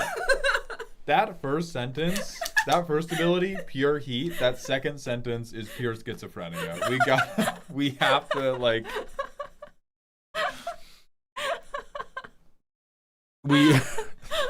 The nonsense has to end on that second ability, unless you're gonna put the art of the billionaire submarine on here. But that first one, I like. Hell yeah. Oh, that's so funny.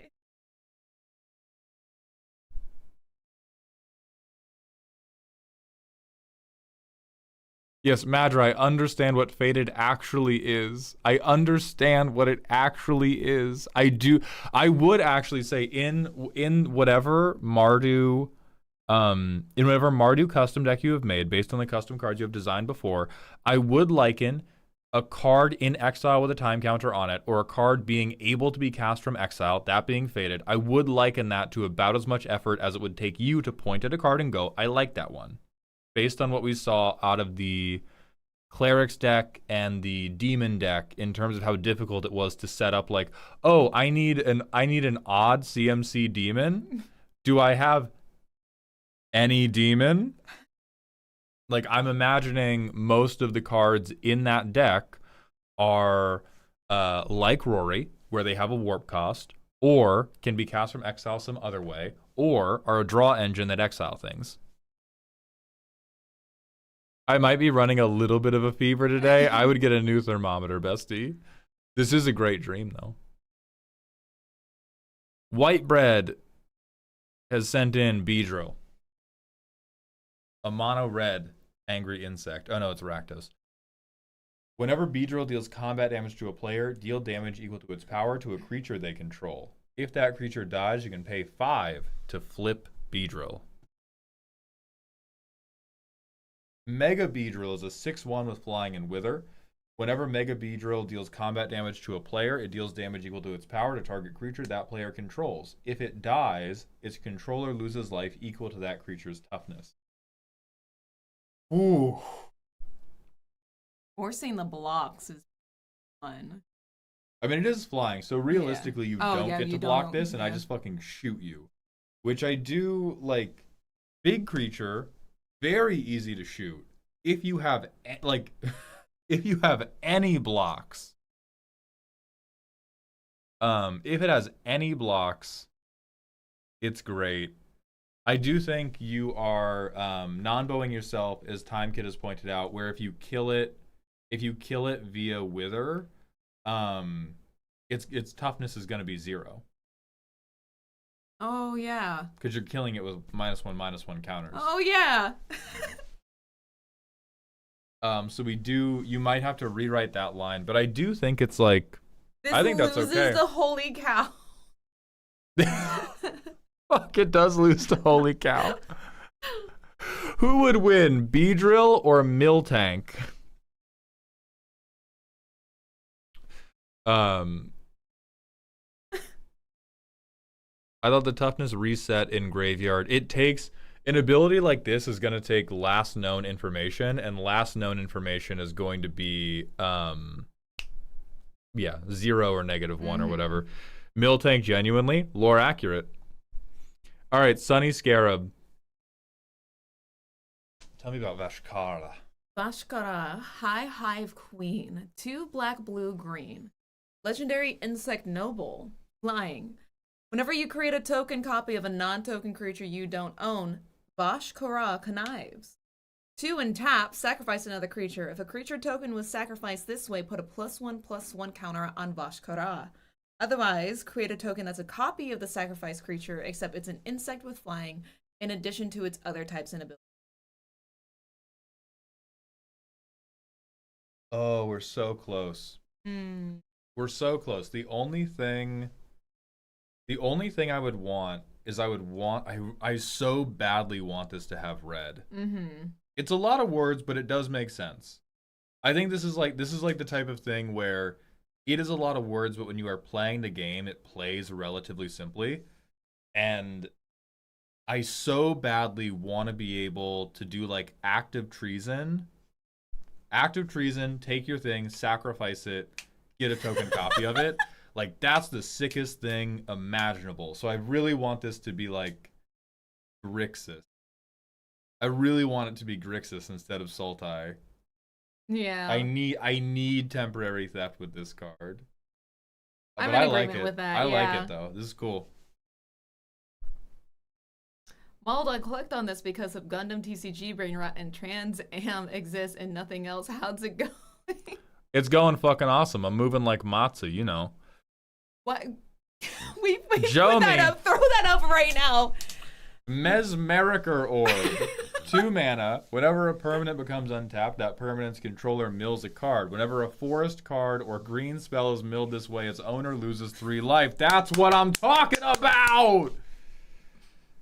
I just want some fair cards! My Gris deck. No. I mean, I could see if we don't want all the doomers to yell about power creep, make it 3 mana.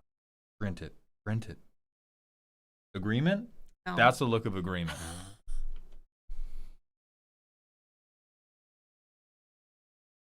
All right, next. Hedgeman.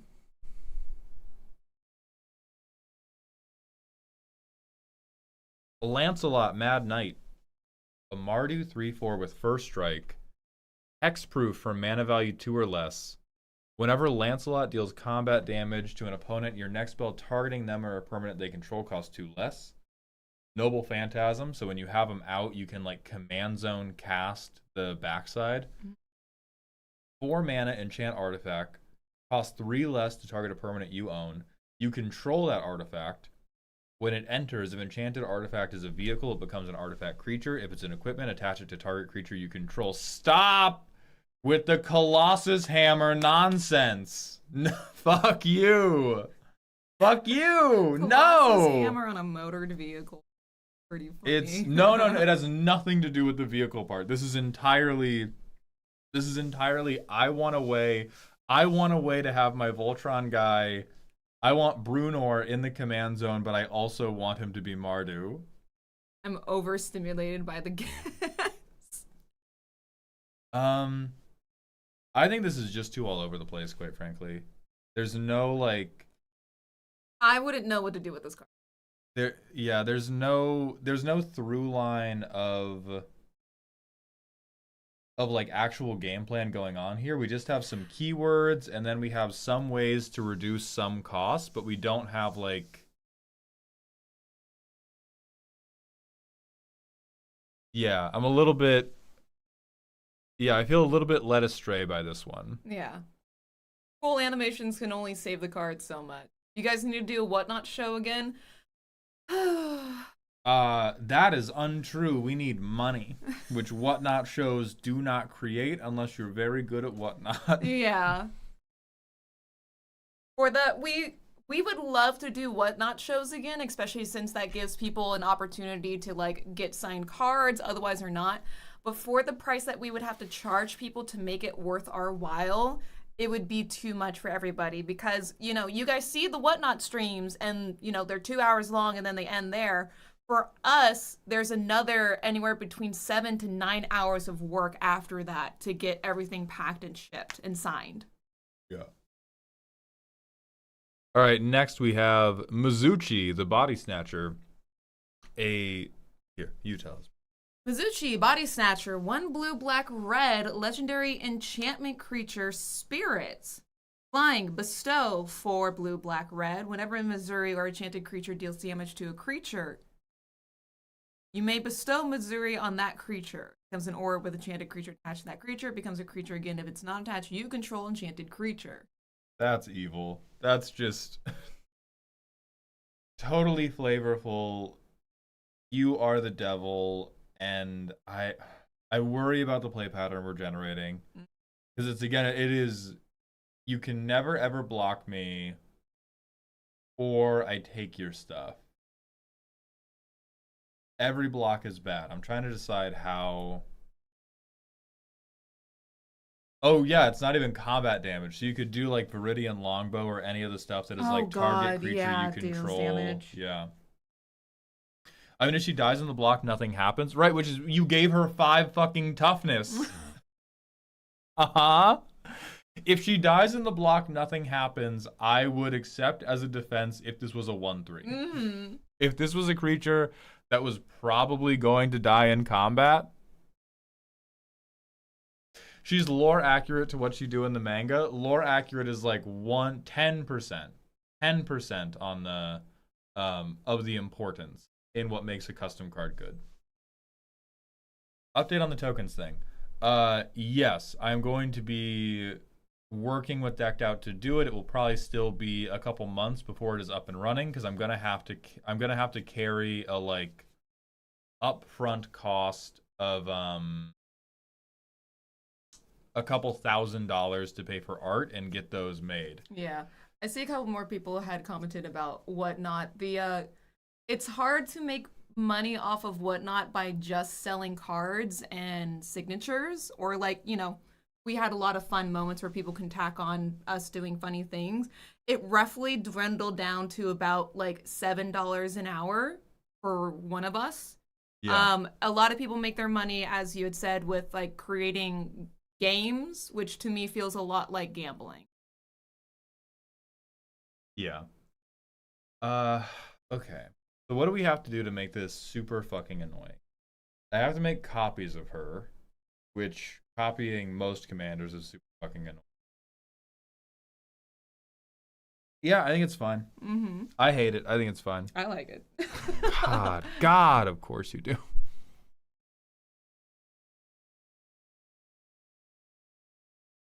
All right, next, Time Kit. Kita, Orbital Mechanic. A Boros 1/2. Artifact spells you control cost 1 less to cast. Exile artifacts you control with total mana value of 3 or more. Exile Tita, and return her to the battlefield. Orbital Gear Creator. A 9/9 with haste and trample who gets indestructible when she attacks. God.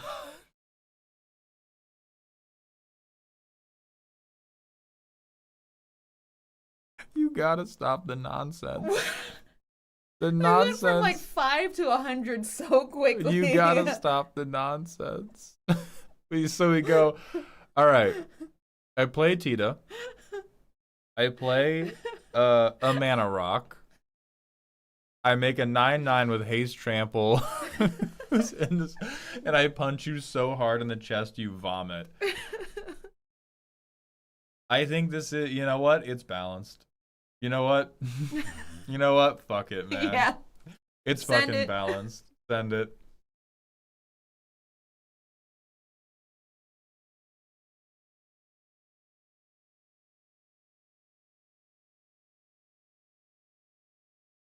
All right, Meowsy Cat. No, partners are only 2. Goblin Biker, Big Gabonga. Oh, these are basic enough. No. You're all right. Because I see the other on the other half. I see saddle. Partners are typically 2 because people are wildly unable to make them restrained enough to actually be partners. We're all right with this. Boros 2-3. Goblins you control saddle mounts and crew vehicles as though their power were 2 greater. If a mount or vehicle attacking causes a triggered ability to trigger, it triggers an additional time. Okay. 4 mana, 4/5, traced. If they attack while saddled, make a 4/4 beast with trample or a 2/2 attacking goblin. Saddle 4.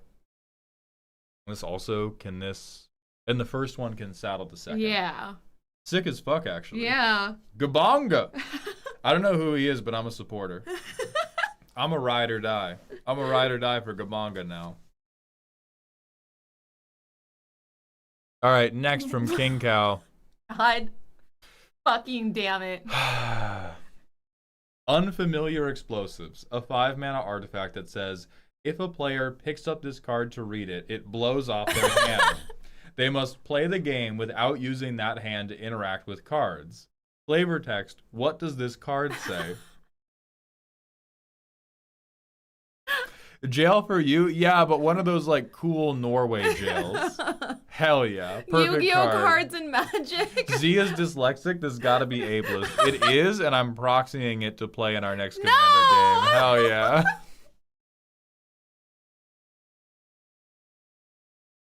Awesome. All right, re-ink. I see Eminence. I see too many goddamn words. Sarah, Voice of Reason, a 5 mana 6/6. Ooh, we're in World of Warcraft though. Ward 3, Eminence. Whenever a player casts a spell while Sarah is in the command zone or on the battlefield, gain insanity counters equal to its casting cost. If you have 100 or more insanity counters when you cast Sarah, it enters transformed. Spells you cast cost 2 less for each player who casts a spell this turn. Yogg Sagan is Ward Mill 10, a 10/10. Once per turn, you may spend an amount of insanity counters listed below and do one of the following. 10, draw 3 cards, discard your hand at end of turn.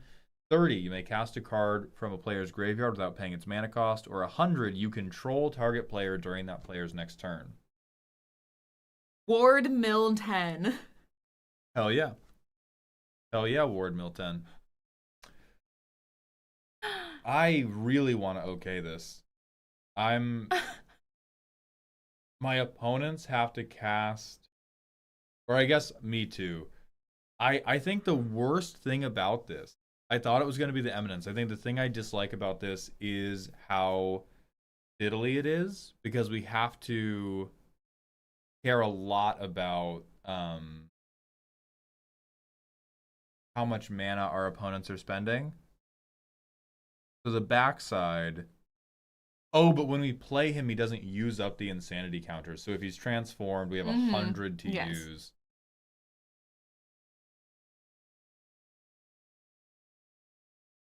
Oh, I'm so sorry to tell you this. I think this is actually just a tracking nightmare and then head empty combo food. Mm-hmm. No. It's not draw 30. It's not I control your next turn. It is my deck self-mills. I play my commander, and 3 times I can free cast something from my graveyard, and one of those somethings is going to win me the game.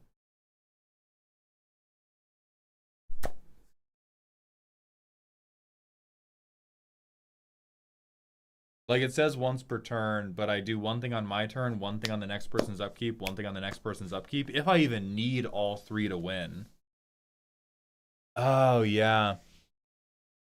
Cool idea. I think the options you currently have are a bit of a letdown, because I think it encourages you to just like wait, do nothing, win on spot. And I don't like that. Huh. Yeah. Make the cast random, then the card's just really bad is the problem. Like, you can't just make, because if it's random, then it's, okay, I've spent 7 turns, you said on average, with a commander that does nothing for me. So my deck has to do something else. A commander that does nothing, and then I play them, and then I get these like vague benefits that don't really help me push the game forward. It turns out true chaos is not actually that desirable in a commander game. Like, that's the problem, is we're doing a flavor accurate fight where making it an appropriate translation of that fight does not lead to an enjoyable game state most of the time. Yeah, you could do Discover, you could do Cascade. We're trying to do the God of Insanity, but we need to be a little bit more targeted.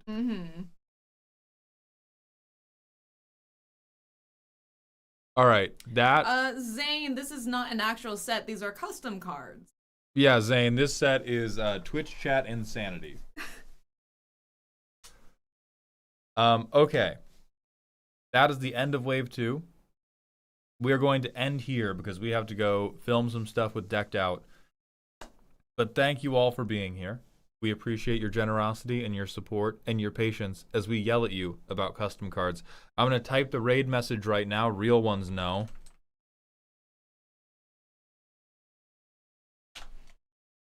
That's the raid message. Don't be weird about it. We're going to find somebody to raid.